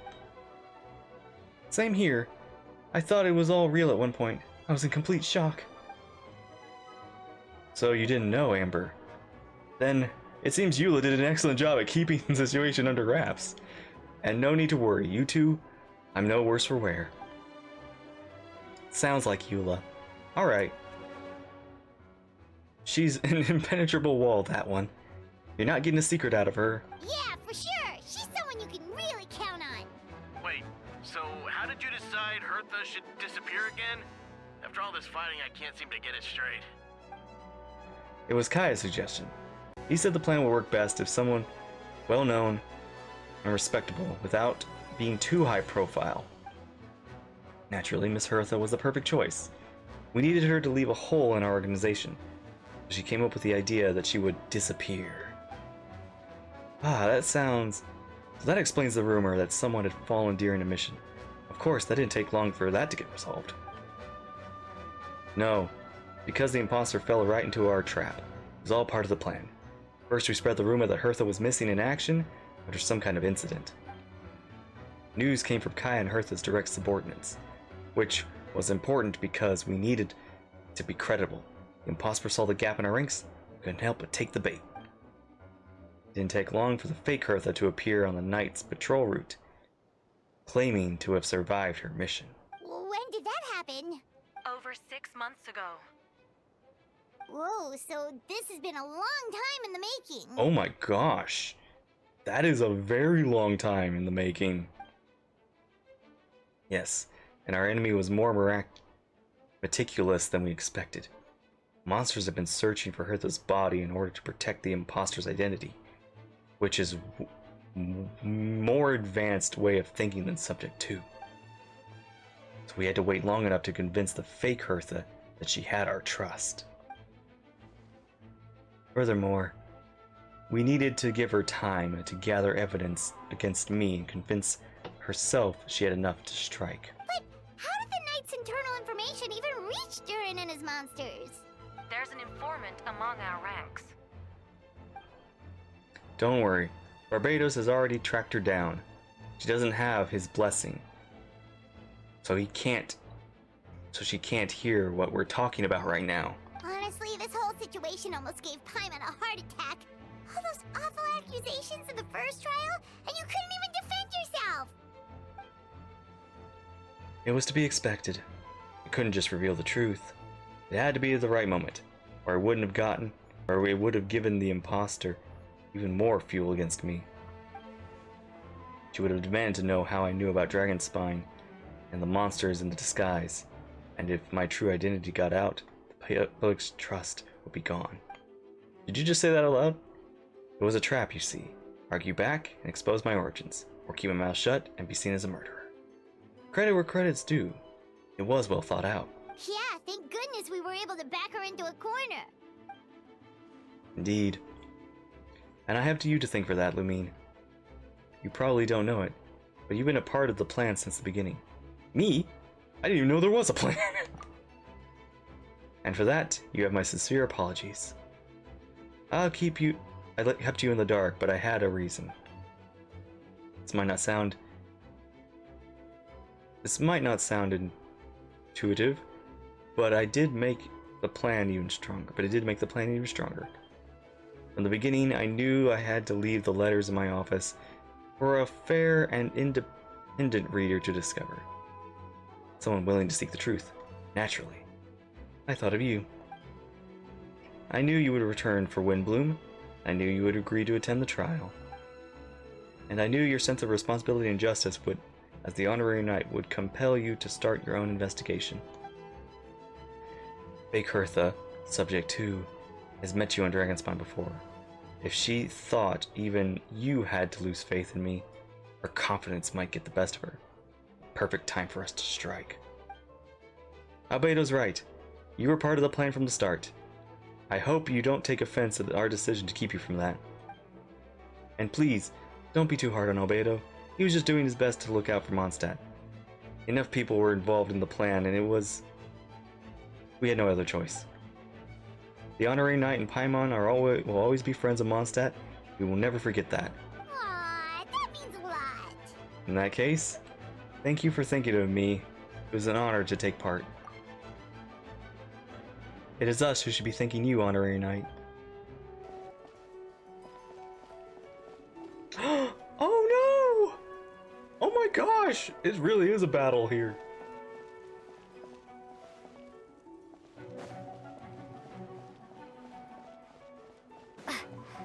No! Oh my gosh!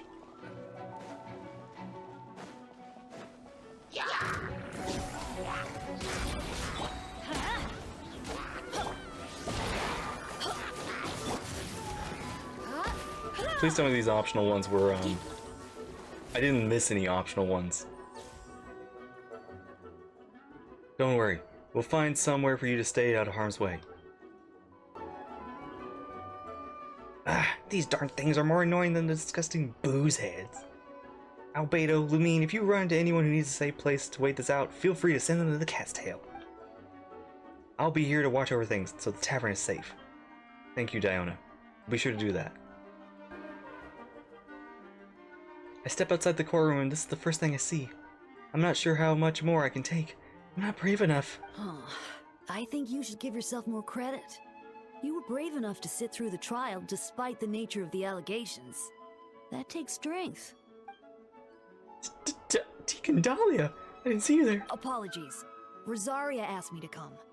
With Albedo running around protecting the city, she was worried you might be alone. At a time like this, 2 is much better than 1. So Thank you. I didn't think Miss Rosaria even remembered me. Of course she does. She spent all that time monitoring Albedo. It's only natural that she remembers his most dedicated student. Oh, yeah. So after all this, I doubt Mr. Albedo's identity will be a secret, huh? Not to the higher-ups, at least. As far as I know, he shared that information with close members of his order long before these events. Huh? Perhaps I spoke too soon. You do scare easily. Oh, I'm sorry. I guess I didn't expect Mr. Albedo to just reveal like that. I'm sure he felt the time was right. Besides, you know the truth. I know the truth. It doesn't change anything, right? And Mr. Albedo told me in the library a few days ago. Pretty shocked. But more than that, I was amazed. Not afraid? No, I'm not afraid. I trust the knowledge and the science, and I trust Mr. Albedo as a person. Huh. I just noticed, Deacon. There aren't any wind currents around us. We lucked out on that front. Otherwise, that conversation would have been for the whole city to hear. Huh. That's how it works. That could have been so embarrassing. Alright, take care, you two. Hey, are the Fatui guys fighting?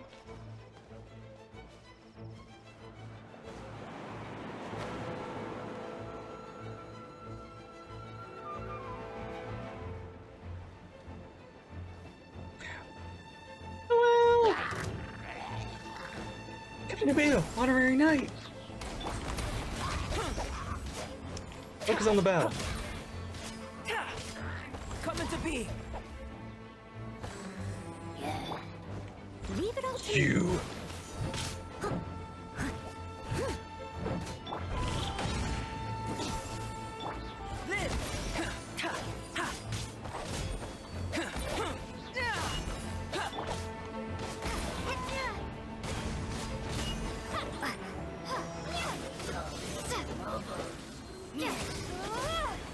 Feel this ancient power. Burst forth. I must leave no stone unturned.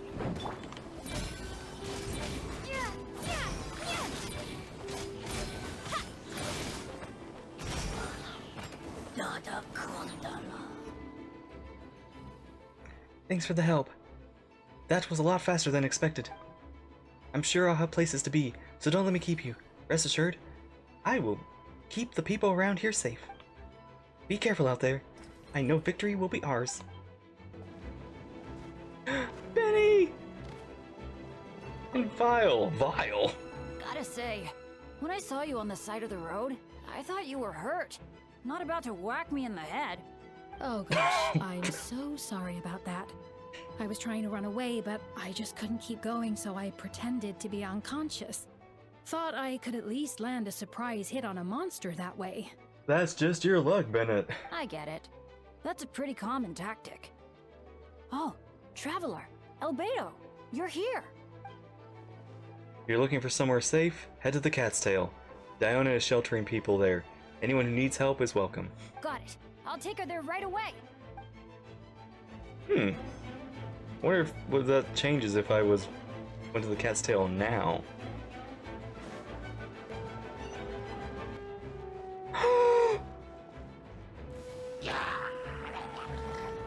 Oh!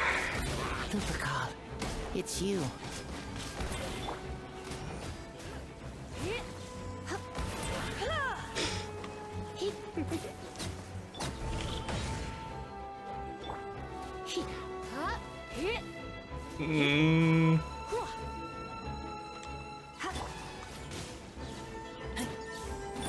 Coming to be.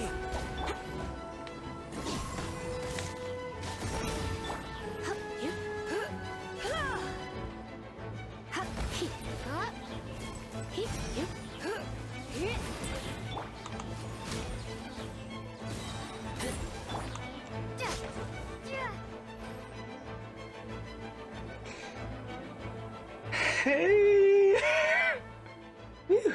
It's been a while since I unleashed my lightning during a wind bloom. It happened a lot before? Hey, Razor! Unleashing lightning on people? No.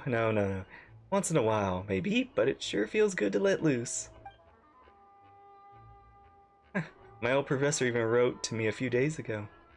Of course, I made sure to emphasize as always, treat others with kindness. It's only natural for a student to inherit her teacher's ways.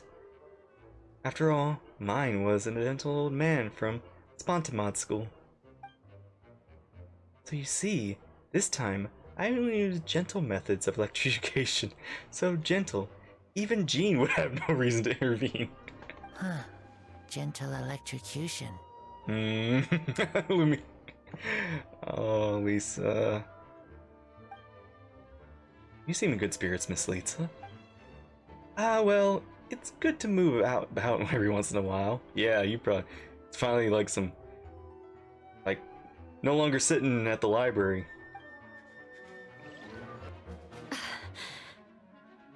Are you okay? It's all my fault. I knew Clea was fast, but disappearing like this? I only lost sight of her for 1 second. How am I going to explain this to Albedo? Explain what? Oh no!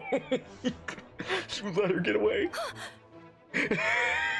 Albedo, Traveler, Paimon, what brings you here? Oh, Eula, are you okay?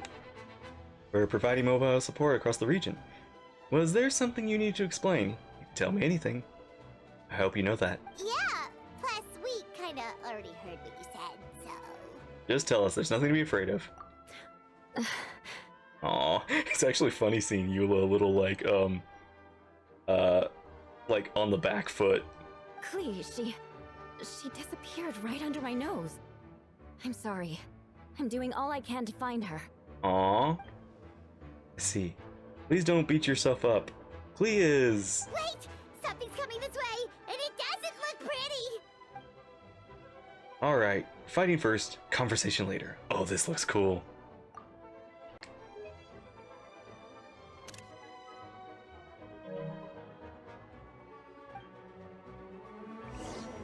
She was right next to me, and the next thing I knew, she ran off somewhere. I swear I only lost sight of her for a second.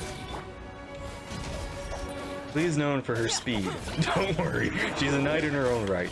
She can protect herself. Crush! I got this!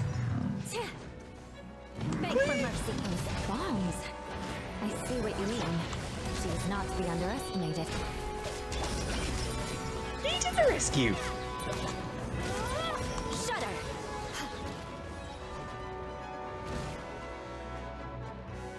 We won! Great work, Clea. I'll be counting on you to protect Eula this next time, too. Albedo, you can't be serious. No problem. Just leave it to Clea. You going on patrol, Mr. Albedo? Clea heard you went camping for a few days, and these monsters followed you back home. Camping. Ah, right. The truth isn't suitable for little ears. Aw. That's right. So I need to report back to Master Jean to settle expenses. If you have some time, I'm sure Eula would be grateful if you escorted her back to headquarters as well. Of course. I place myself in your capable hands, Spark Knight. Oh my gosh, that's so cute! It would be an honor. Clea will do her best. Oh my god, that's so fucking cute.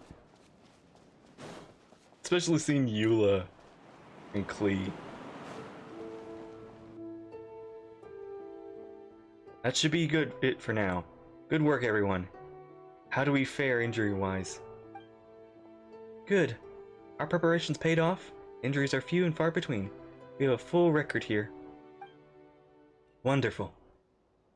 I'll review it in a bit. We're back! Everyone alright? Amber? Yep, right as rain. Welcome back. Clea kept Miss Eula safe the whole way.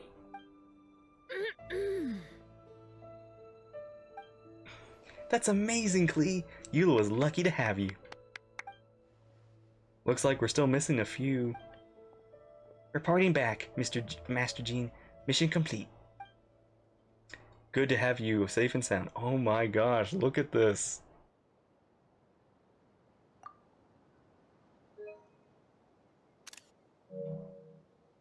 It's our Mondstadt fellas. Missing D-Luke, but yeah. And Mona. Good to have you all back safe and sound, and great work, everyone. This operation could not have happened without you all. Your leadership is what made it possible, Master Jean. Been a busy few days. You should take a well-deserved break. I will, but I believe you deserve one the most of all. My work isn't finished, I'm afraid. I have a few loose ends to tie up. Loose ends? Ah, yes, of course. We can talk about that back at headquarters.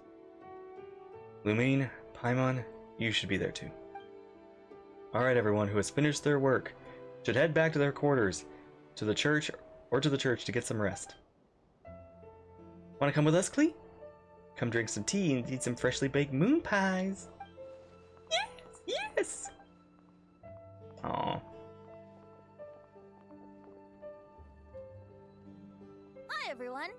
Hey! Venti! Thank you for everything. I know there were difficult moments along the way.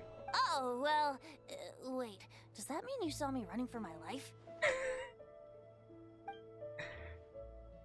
No. Apologies. Just forget I said anything. Just kidding. But you're right. It was tough out there. I almost lost my hat to the wind several times. Any notable information on the wind? Of course. I was out on the city wall for quite some time.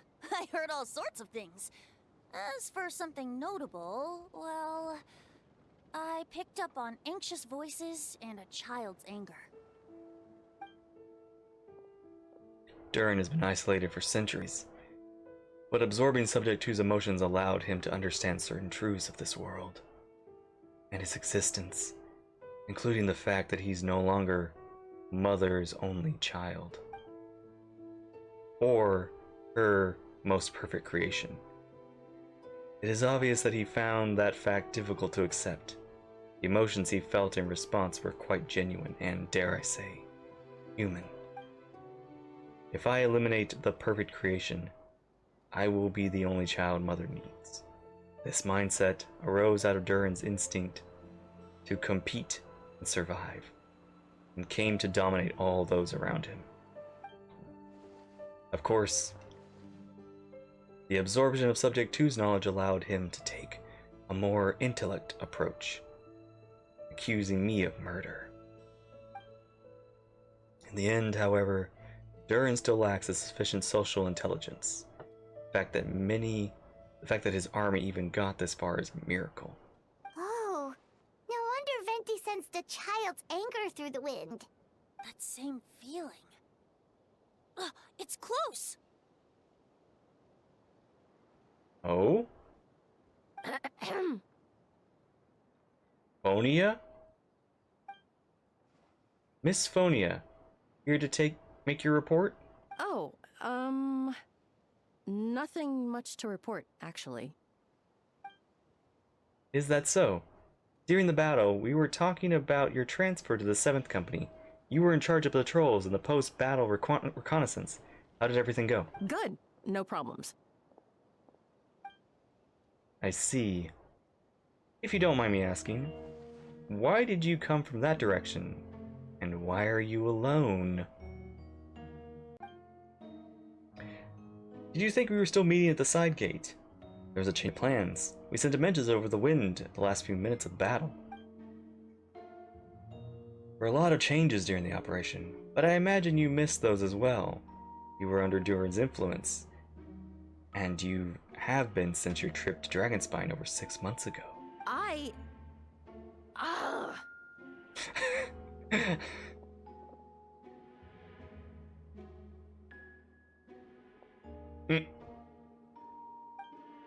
Don't move.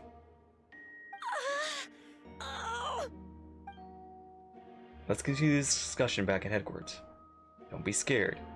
Figure out a way to free you from his power soon. Alright, the others are looking after Phonia. Please tell me you can help her.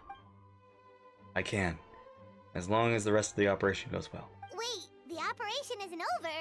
What do we do now? What happens next is more of a personal project. I've consulted Venti about the possibility of calling a tripartite conference. Ah yes, the relatively new tradition.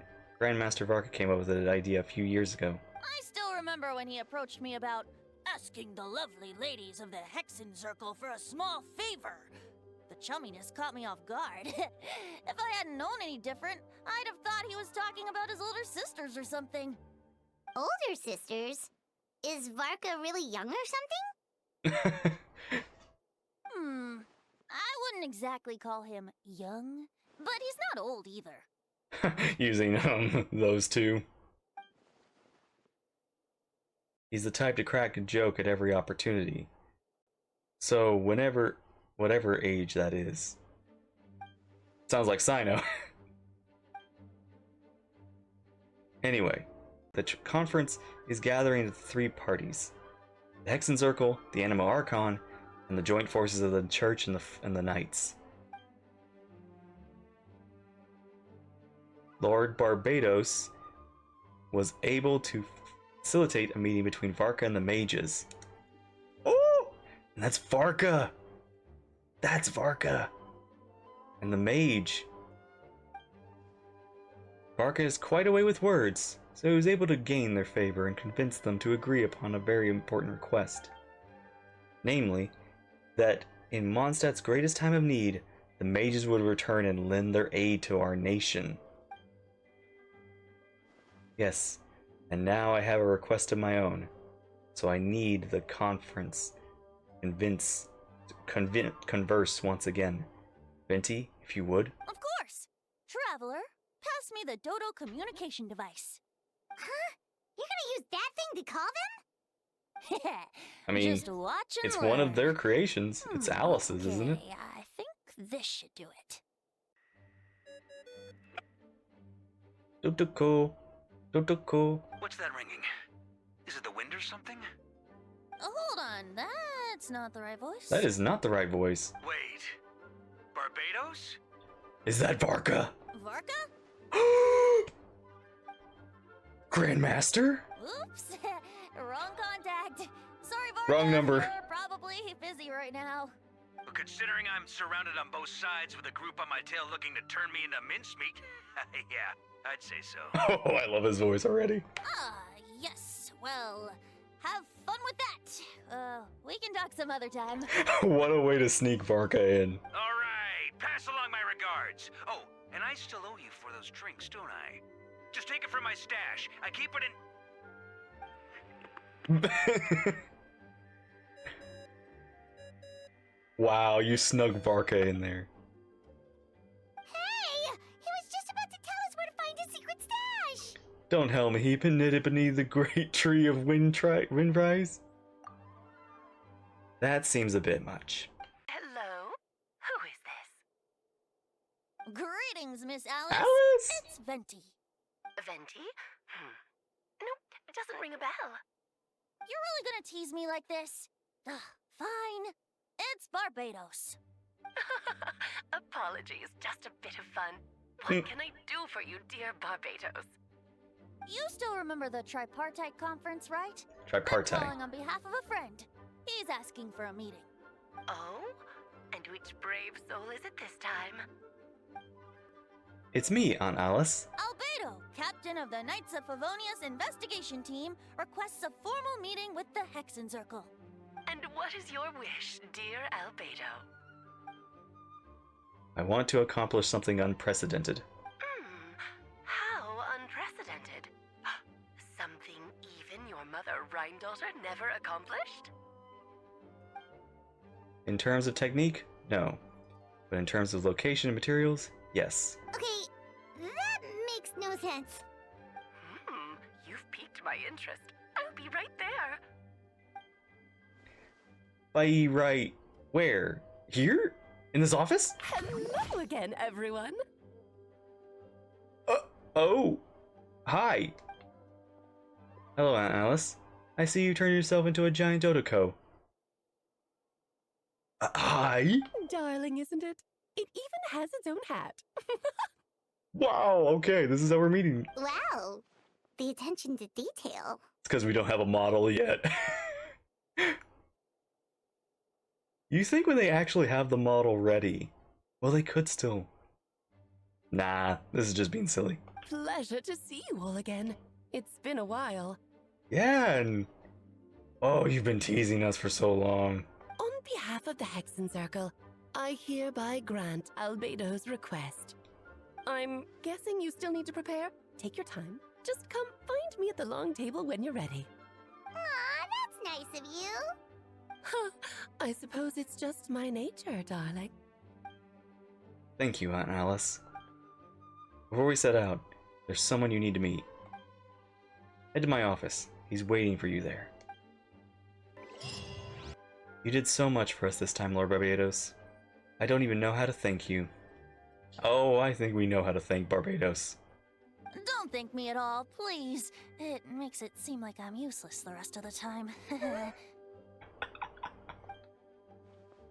You know that's not what I meant.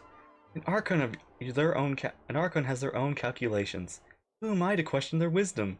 Okay, now you give me too much credit. I admit I'm not the most, proactive Archon. You have your own hard work to thank for this result. Oh, and our friends the Honorary Knight and Paimon, of course. Ah, worried about Albedo's plan? I can't help it. I have full confidence in his abilities. It's just an instinctual response. But, in the end, if he sets his mind to something, I know he will succeed. I trust him. That's good to hear. Hey, have you ever wondered why Albedo always keeps his office closed? Paimon bets there's a secret snack stash hidden around here somewhere. Oh! Durin! Hey, not so loud! Minnie, Durin! What are you doing here? Well, actually, I've kind of been helping the guys in secret this whole time, and I tried tapping Paimon on the shoulder during the battle, but you floated away too fast. You were there? Yeah, I've been here in Mondstadt a few days now. I've been keeping myself out of sight. Thought most people would be scared of me. Oh, don't worry. We aren't scared of you. Paimon, you just lost your you lost your stomach. Thanks. So, what brings you here? Oh, is it Windbloom? There are a ton of fun games this time of year. Maybe it has something to do with the other Durin. I did sneak off to the festival for a bit. Even though I couldn't play the games because of all the people, I still had lots of fun. But that's not why I'm here. Albedo and I made a promise to accomplish something great together. What do you mean? I'm gonna replace the Durin and Dragonspine. I'm gonna be the one who is revived and brought into this world. Wait, didn't that already happen? You left the storybook world, and now you're here. Sorry, I should be more specific. Albedo said he can use alchemy to turn me into a human. What? What? Human transmutation. You're Albedo's intended subject. Yeah, he's been working on it for a while, for a long time. And that's what you want, Minnie Durin? To become human? I don't know if want is the right word. I don't even know if there's a right answer in this situation like this. But I do know this. I just have as much of a right to this name, and I don't want to lose the other Durin. Becoming human isn't as simple as changing form. I know! Albedo talked to me about that. He said Durin and Dragonspine is a lot more aggressive and primitive. Almost like a beast. But Mom created me in a storybook. The pure parts of me can balance out the evil parts of him. If I'm honest, I don't know what that will look like. If I can still be me once I become one with him. Maybe without a complete soul, there will never be another really me to begin with. Albedo sees these kind of questions are normal. We're just trying to figure out who we are. But I'm not afraid of change. I want my life to have meaning. And suppressing an evil dragon, becoming human, both sound pretty meaningful to me. So don't worry. No one is forcing me to make this choice. Well, turning you into a human sounds like a huge project. Yeah, I'm really grateful to him. We're kind of in the same boat, you know. Albedo told me he's Kaida Prince, synthetic human. And if this works, I'll be one too. We will be the only two of our kind in the whole world, alchemical creations allowed to live in a human form. If all the living things are grouped together by species, then there's only one other person like me in the world. That makes us family. Definitely. You've just gotta trust one another. Actually, while we're on the subject, does your friend Hakai know about this? Yeah, how does Wanderer, how does Mercury know? Yeah, I told him I was coming to fulfill this duty. He didn't try and stop me. He just told me, get a move on then. He didn't say it outright, but I think he supports my decision. Maybe even thinks it's a good idea to go through with this. I'm a little scared, of course, but excited too. Anyway, I'm really glad I got to talk to you about it all the time like this. I feel a lot better now. Gosh, okay, so basically they're gonna have to explain that for people who didn't. Go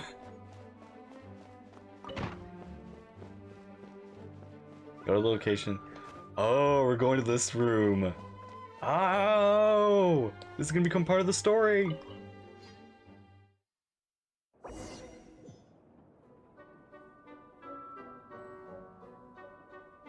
Oh, required elements. Cryo and Hydro. I think we'll just stick with Dahlia. May not be the best idea, but we'll just stick with it.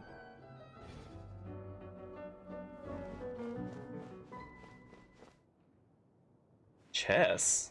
Alice? Welcome, one and all.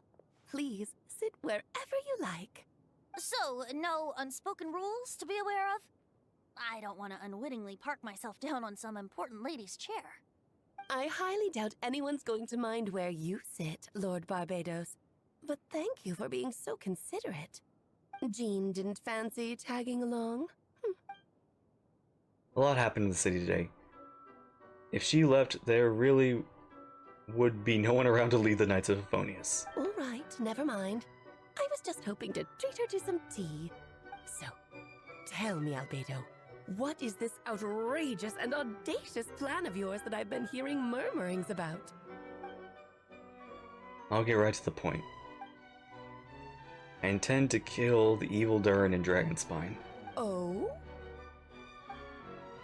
I'd also like to request some alchemical regents from the Hexen Circle. Which ones? I'm all ears.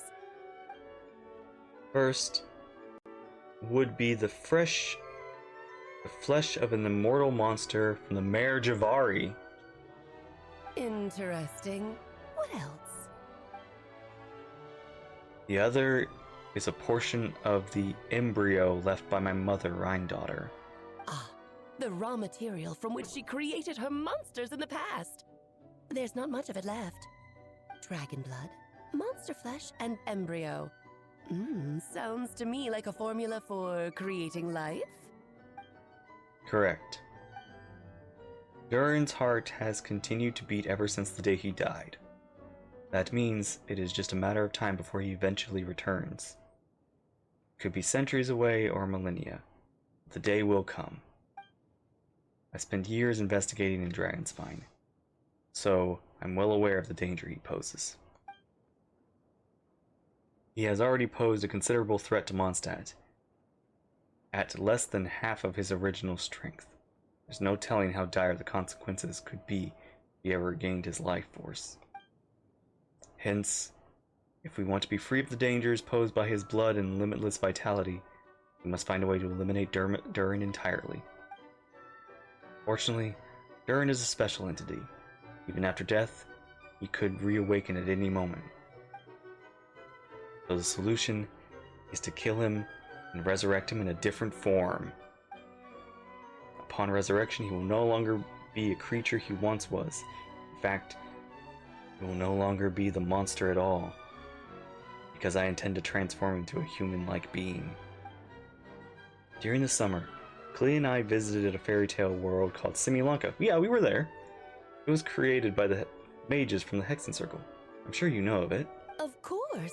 It was even the home of one of M's children, the other Oh, I see. It was during that journey that I learned with certainty that Durin would return to life one day.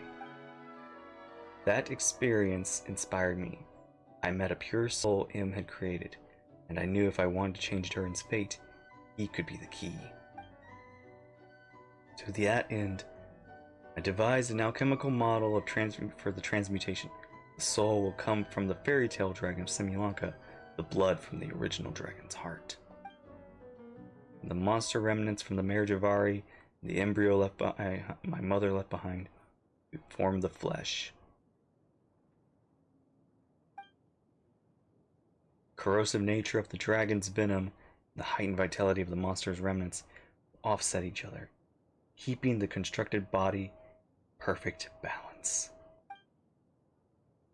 Powerful side effect that can be triggered with festering forces and life energy collide. In alchemical setting, the results are sure to be nothing but astounding. You're sounding a little Frankenstein there, man. The glint in your eye when you talk about these ideas. You really are your mother's child. Do you see that as a bad thing, Aunt Alice? Of course not. To me, you're both extraordinary individuals. I find you fascinating. In any case, now I see why you asked Venti for help. The raw materials you seek are extremely valuable. The misuse of even the tiniest amount could cause unimaginable chaos. That said, we're happy to give you what you need. But there is one condition. You need to prove you can wield them, and so you must pass the Hexenzirkel's trial. I understand. I figured something like this might happen. That's why I asked Lumine to come along. Wait, I'm joining you in on this thing? You're not even gonna try and talk me into it? I can think of no better partner for such an endeavor. So you know our tricks, huh? Aunt Alice, it's always loves the spectacle. Any chance to witness friends come together and support one another. Well, success means little if you have no one to celebrate it with, no? Although, I'm afraid dear Paimon will have to sit this one out. Oh. What? Why? The Hexenzirkel trials are no walk in the park, my dear. Besides, I already decided on the structure. There's only room for 2 participants, I'm afraid. No more, no less. You understand, don't you, Paimon? Oh, don't be too angry with your dear aunt. Okay. You can turn off the charm. Paimon will stay behind. Goodbye, Paimon. Thank you for being so understanding. Then, whenever you two are ready, interact with the chessboard on the table. It will guide you through the trial. Then let me make a formal request. Will you go through the trial with me? Of course. Let's do this. Are you ready, Lumine? Just about. Then, my dear children, get ready for a taste of the Dodo King's magic. Dodo King's magic. Oh! What? We're tiny!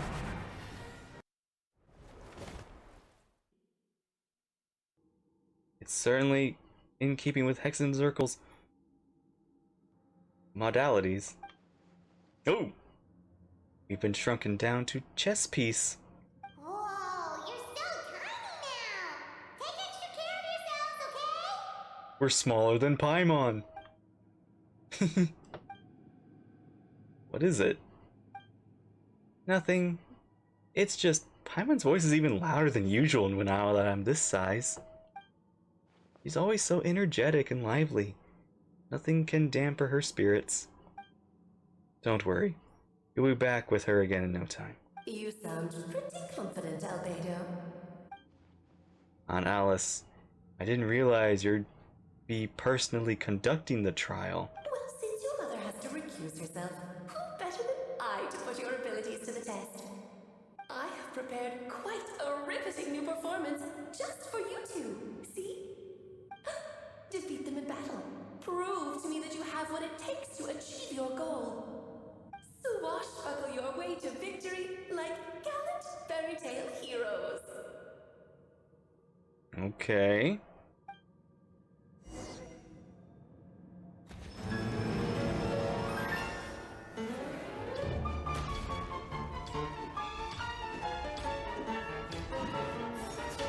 Okay. Oh, okay, it does move on the squares, I'm guessing. My great undertaking. Coming to be.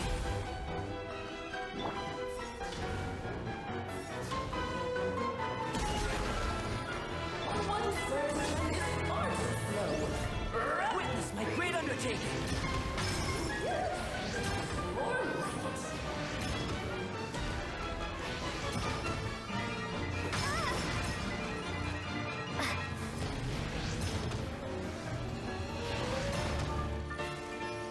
Moment of birth. Surprise baptism! Yeah. The Oracle didn't mention that.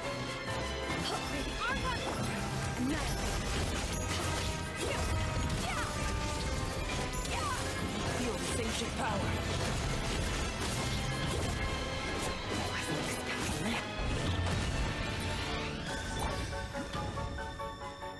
Coming to be. This music. Cute. Witness my great undertaking. Oh.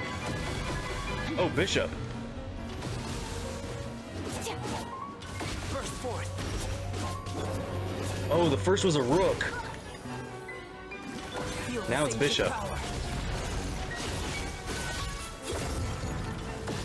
Coming to be.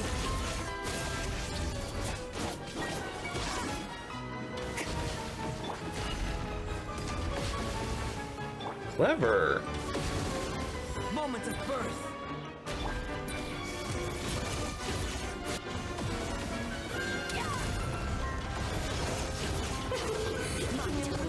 Present a united front. Queen. Oh no, she can move everywhere. Feel this ancient power. Coming to be.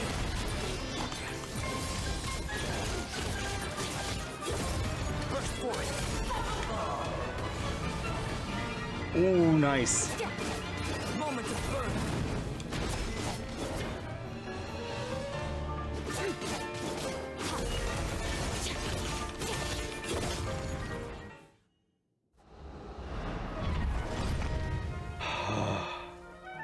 Cool.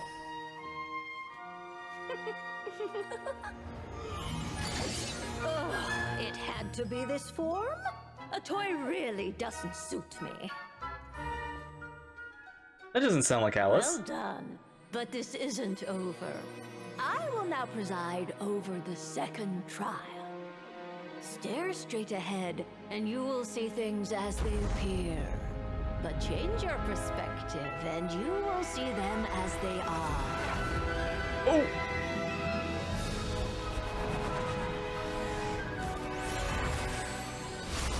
Oh! Okay, phase 2. You okay?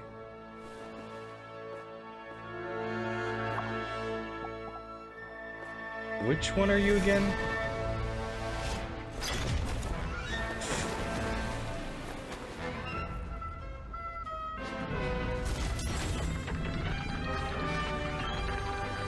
Oh!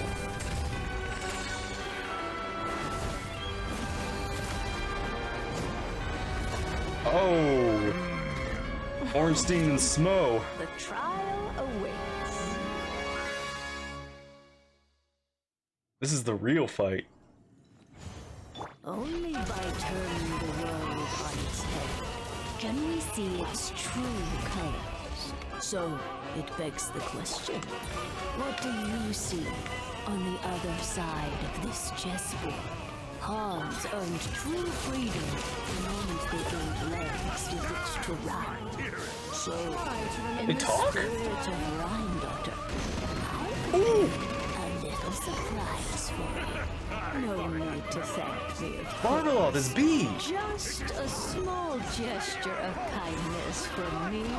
Barbalov for some pomp ceremony. Oh, Albedo, you're always so charming and delightful. Unlike my own student. Witness my great undertaking. Oh, Coming to be. all getting rather dreary. Allow me, my darling. I eat something.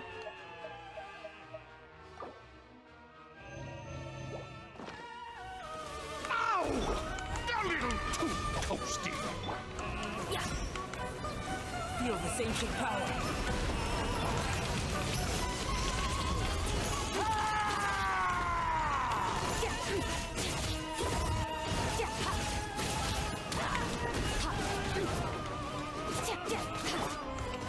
That didn't work. Witness my great undertaking. One blast is quite enough. Oh my gosh, this is... What a fight! A towering return to my great undertaking. Feel this ancient power.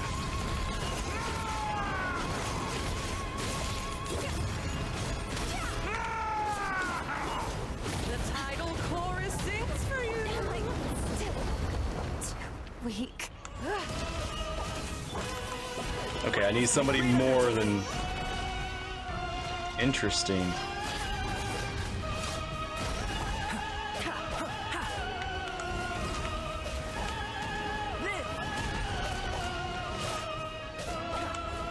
Darn it. This ancient power. Just don't get stuck in the barrel. Coming to be.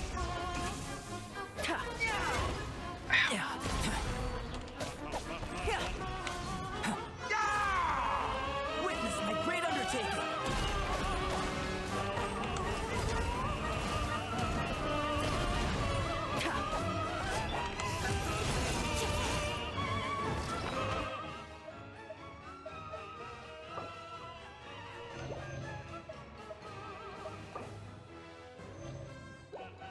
I need to... You know what I need to do? I need to eat these.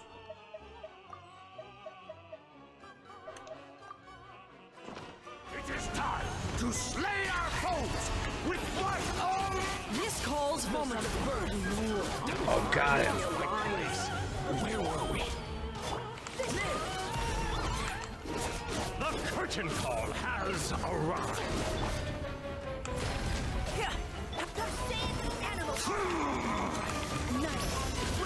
Great undertaking.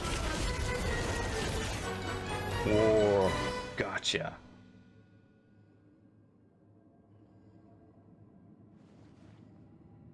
Yes, very well done. We did it. Oh, they've grown up so fast. I'm so proud. Really? Well then, I'll leave you to debrief the others about today's events. Huh? You're leaving already? You did marvelously today. I'm thrilled for both of you. And should you feel the need to gloat profusely to that student of mine so she knows to up her game, be my guest. Lovely tea party. But that'll do me for now. Until next time, my dearies. See ya. You're just going to up and leave? Barbie? You'll have to forgive Barbara, love. She's always on the move. And she never says where she's going either. I think she enjoys the mystique. You think? But if I had to guess, she's probably going for a walk. She's a very health-conscious individual. Barbie was satisfied with your victory. And so am I. Congratulations to you both. You can come back now.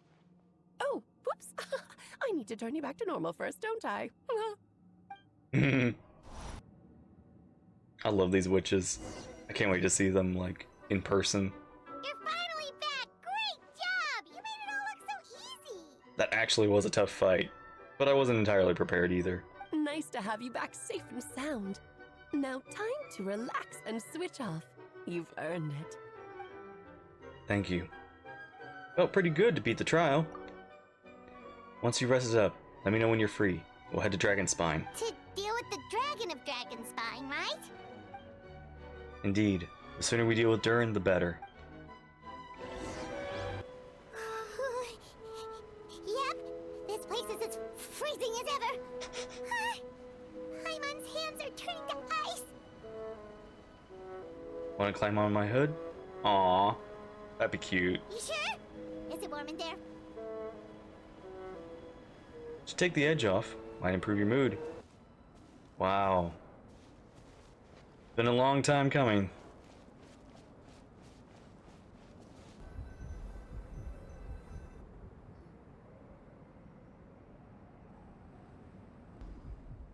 You've arrived. Sorry, Paimon. I have to get to work now. Still beating away after all this time. Leave it to me. You two stay on guard.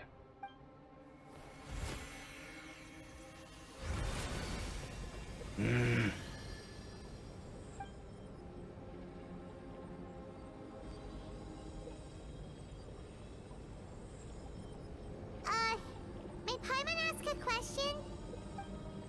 You may. Who is Durin to you? Do you think of him as one of your kind?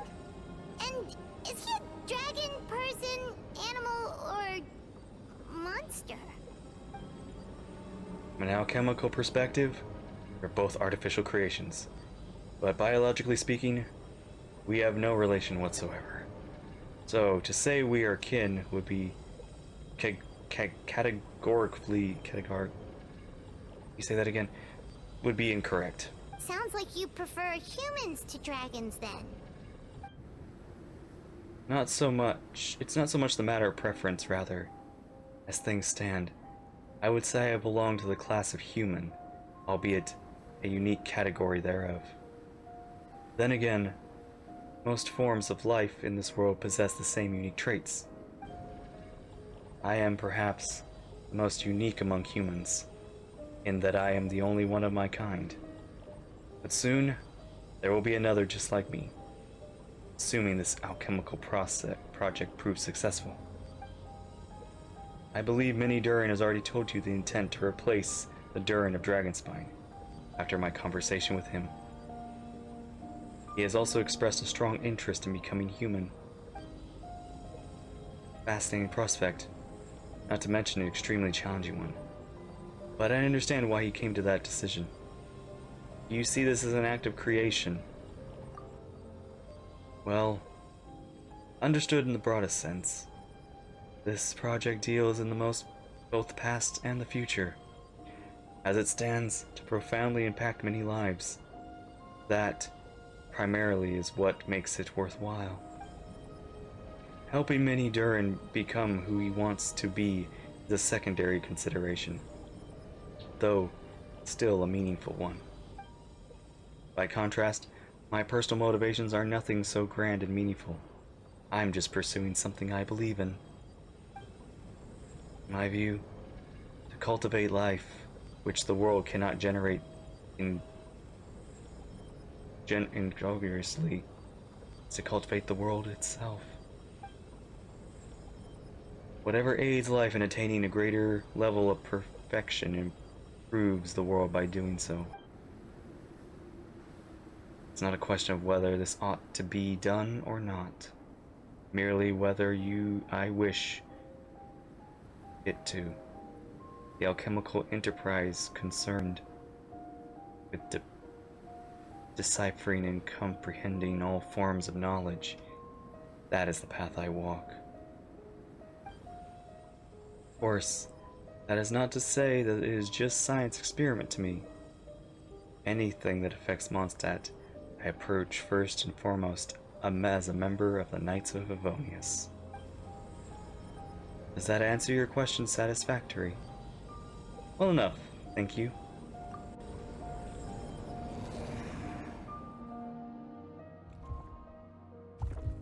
Finished. Looks like a golden energy has encased the dragon's heart.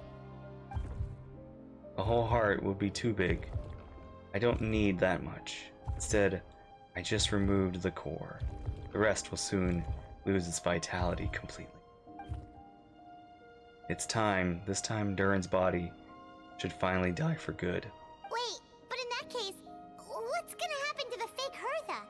And what about the people who fell under Durin's influence? The Knights will keep an eye on them.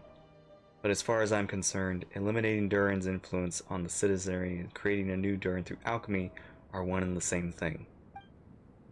Armed with the heart, I'll be able to complete the alchemical array and deal with all these issues in one go.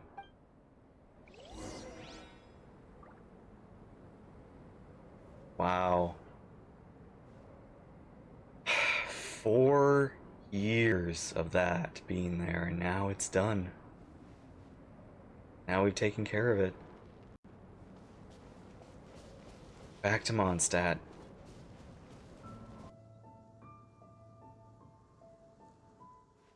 Let's call it a day here. Thank you for accompanying me. Pleasure! We sure learned a lot. Mondstadt's a lively place. During the Windbloom Festival, you should take a look around and pick out some nice souvenirs for yourselves. Oh yeah, the festival! Wonder who the Windbloom Star is gonna be this time. Well, we've been too busy dealing with this situation the entire time. Who else would be free to work during the Windbloom Festival? I'm sure we'll find out on the day of. As you all know, during this year's Windbloom Festival, the people of Mondstadt have banded together to defeat several waves of monsters that tried to invade our city. Accordingly, we would like to award the title of Windbloom Star to someone who made an outstanding contribution to this defense operation. This is someone who may not look like a strong warrior, but whose keen insights played a vital role in gaining control over the conflict. His words and songs will always have a way of lifting people's spirits, and they were a great support to us all. Let us give a round of applause to this year's Windbloom Star, Venti the Bard. Amazing! Huh? No way! You're really gonna pick me? Why not? You're the perfect person for the job. Alright. Does that mean I get unlimited free drinks at the tavern? I'm sure they'll be more than happy to support this year's Windbloom Star. If you act like you can take a drink while you give your acceptance speech to the crowd. If you'd like, you can even take a drink while you give your acceptance speech to the crowd. In that case, instead of a speech, how about a song? Yes. Everyone! The best bard in the land is about to begin his performance, so don't go away! Gather round and lend me your ears! Take it away, Erica.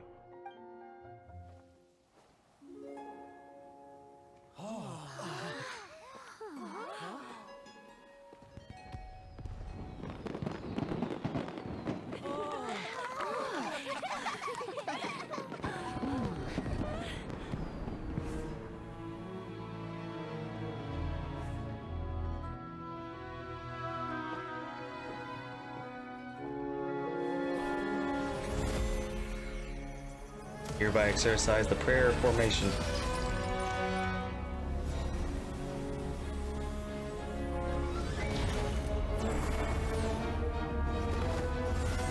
The Alchemist Circle.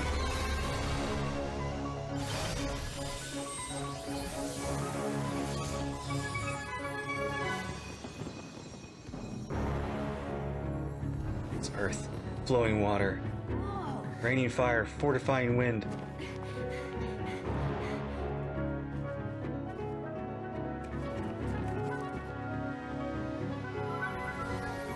Traverse the 18th, worldly 20th passage.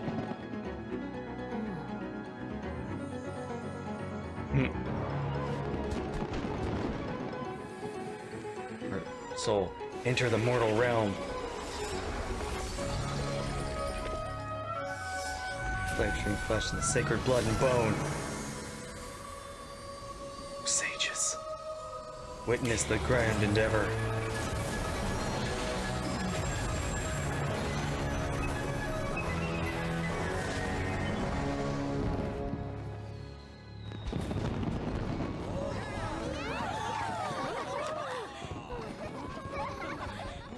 Everyone's focused on the party.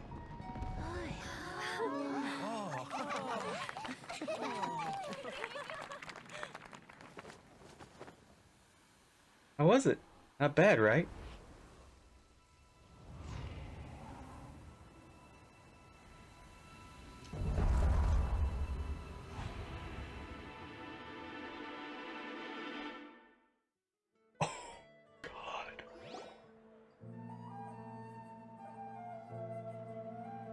did it. Albedo, how did everything go? Very smoothly, I'd say. We achieved our goal. Really? So Mini Durin looks like a human now? Correct. However, his newly formed body is still stabilizing. We should give him some time. He's gonna be a playable character. Incredible work, Albedo. I graciously accept the compliment. It's rather remarkable what we've accomplished. So, how do you feel right now? Quite good. I did do what I set out to do. Achieved a personal goal. I think even she would have made a rare facial expression had she seen it. She? Granddaughter. My master and mother.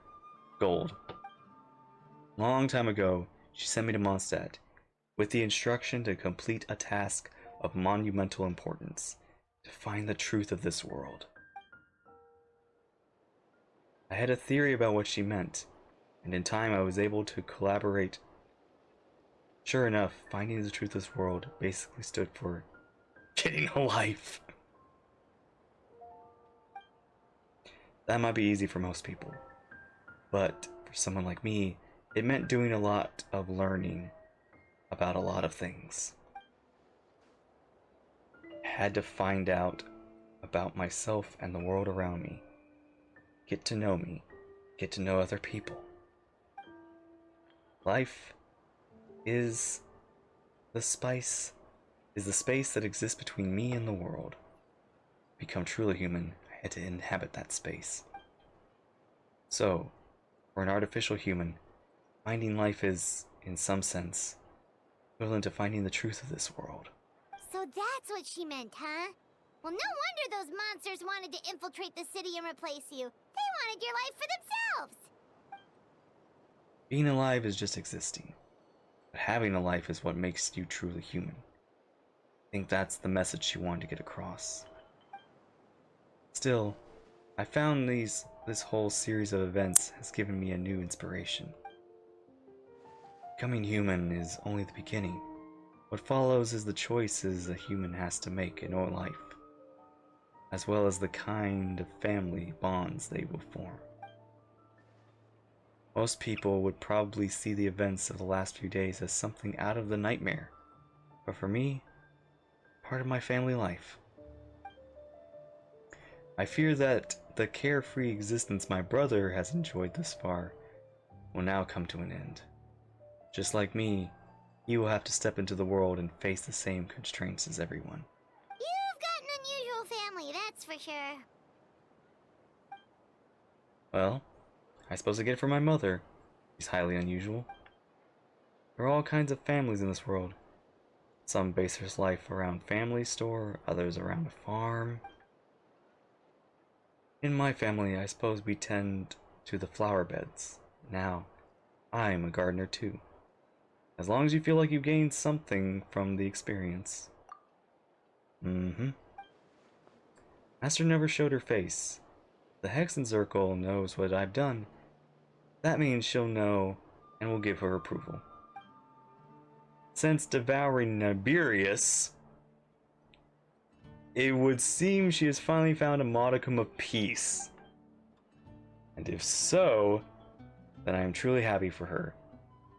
She didn't always have her chint of madness, you know. Devouring Niberius?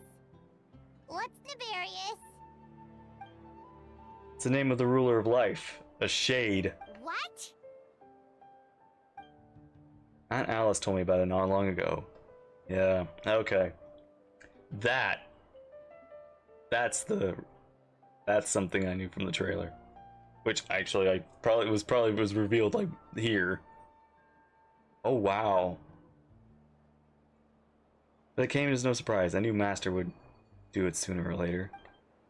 As the ruler of life, all I truly know is Niberius is not gone. Instead, because of Master's actions, she and Niberius are now one.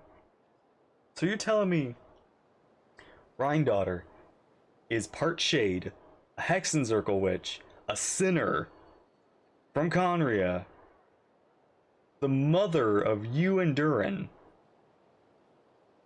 What is this woman? In any case, thank you so much for your help during this ordeal, and for choosing to stand by my side through it all. Of course, that's what friends are for. Paimon took the words right out of my mouth, as usual. Hearing you say that means more than I can say.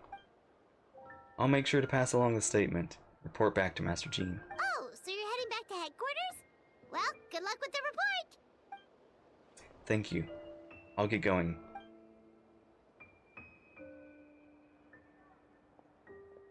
Wow, this Windbloom Festival turned out to be a special one. It feels like we really made a difference. Oh, Paimon almost forgot. If the Windbloom star has already been chosen, what is this year's Windbloom gonna be? Maybe a Winlu Aster? Wanna take a guess? Oh no, wait. What's the one on what's Venti's flower? Venti, you're back. Well, I couldn't keep my two dear friends in the dark about this year's Windbloom. Cecilia, that's what it was. What do you think of the Cecilia?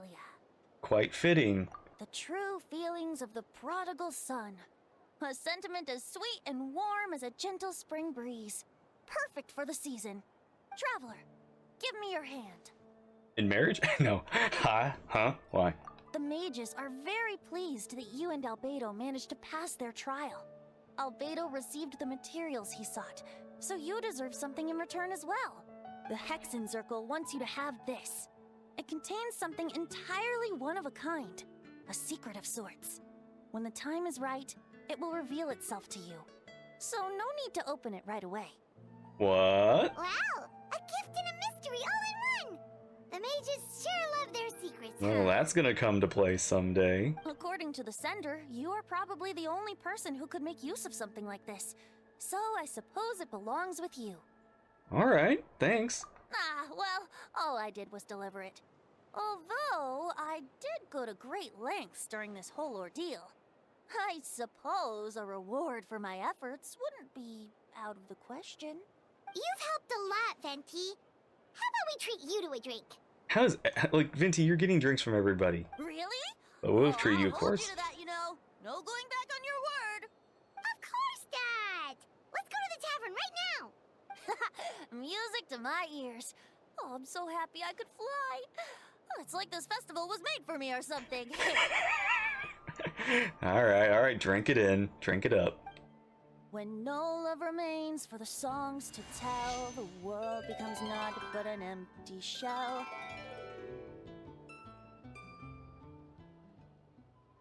Cruel is said fate, cruel it may be, were it not for a hero who could set us all free. Through shadows so cold, he saw wisdom untold, chasing a fragrance the wind only knows. Thus wistfulness waned and faded into night as he stepped from the darkness and into the light.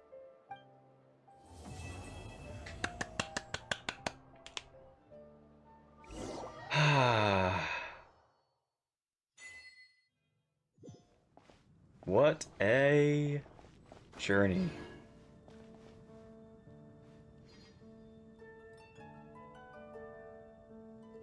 Man.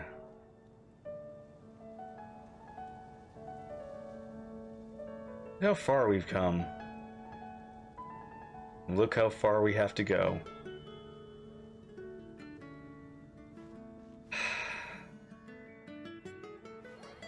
It's really like all wrapping up pretty soon. Maybe not like soon, but things that have been said at the start are starting to fall into place. Yep, that time. So, thank you all so much for watching. I hope you enjoyed. Take care, and I will see you there in the next one. Bye-bye.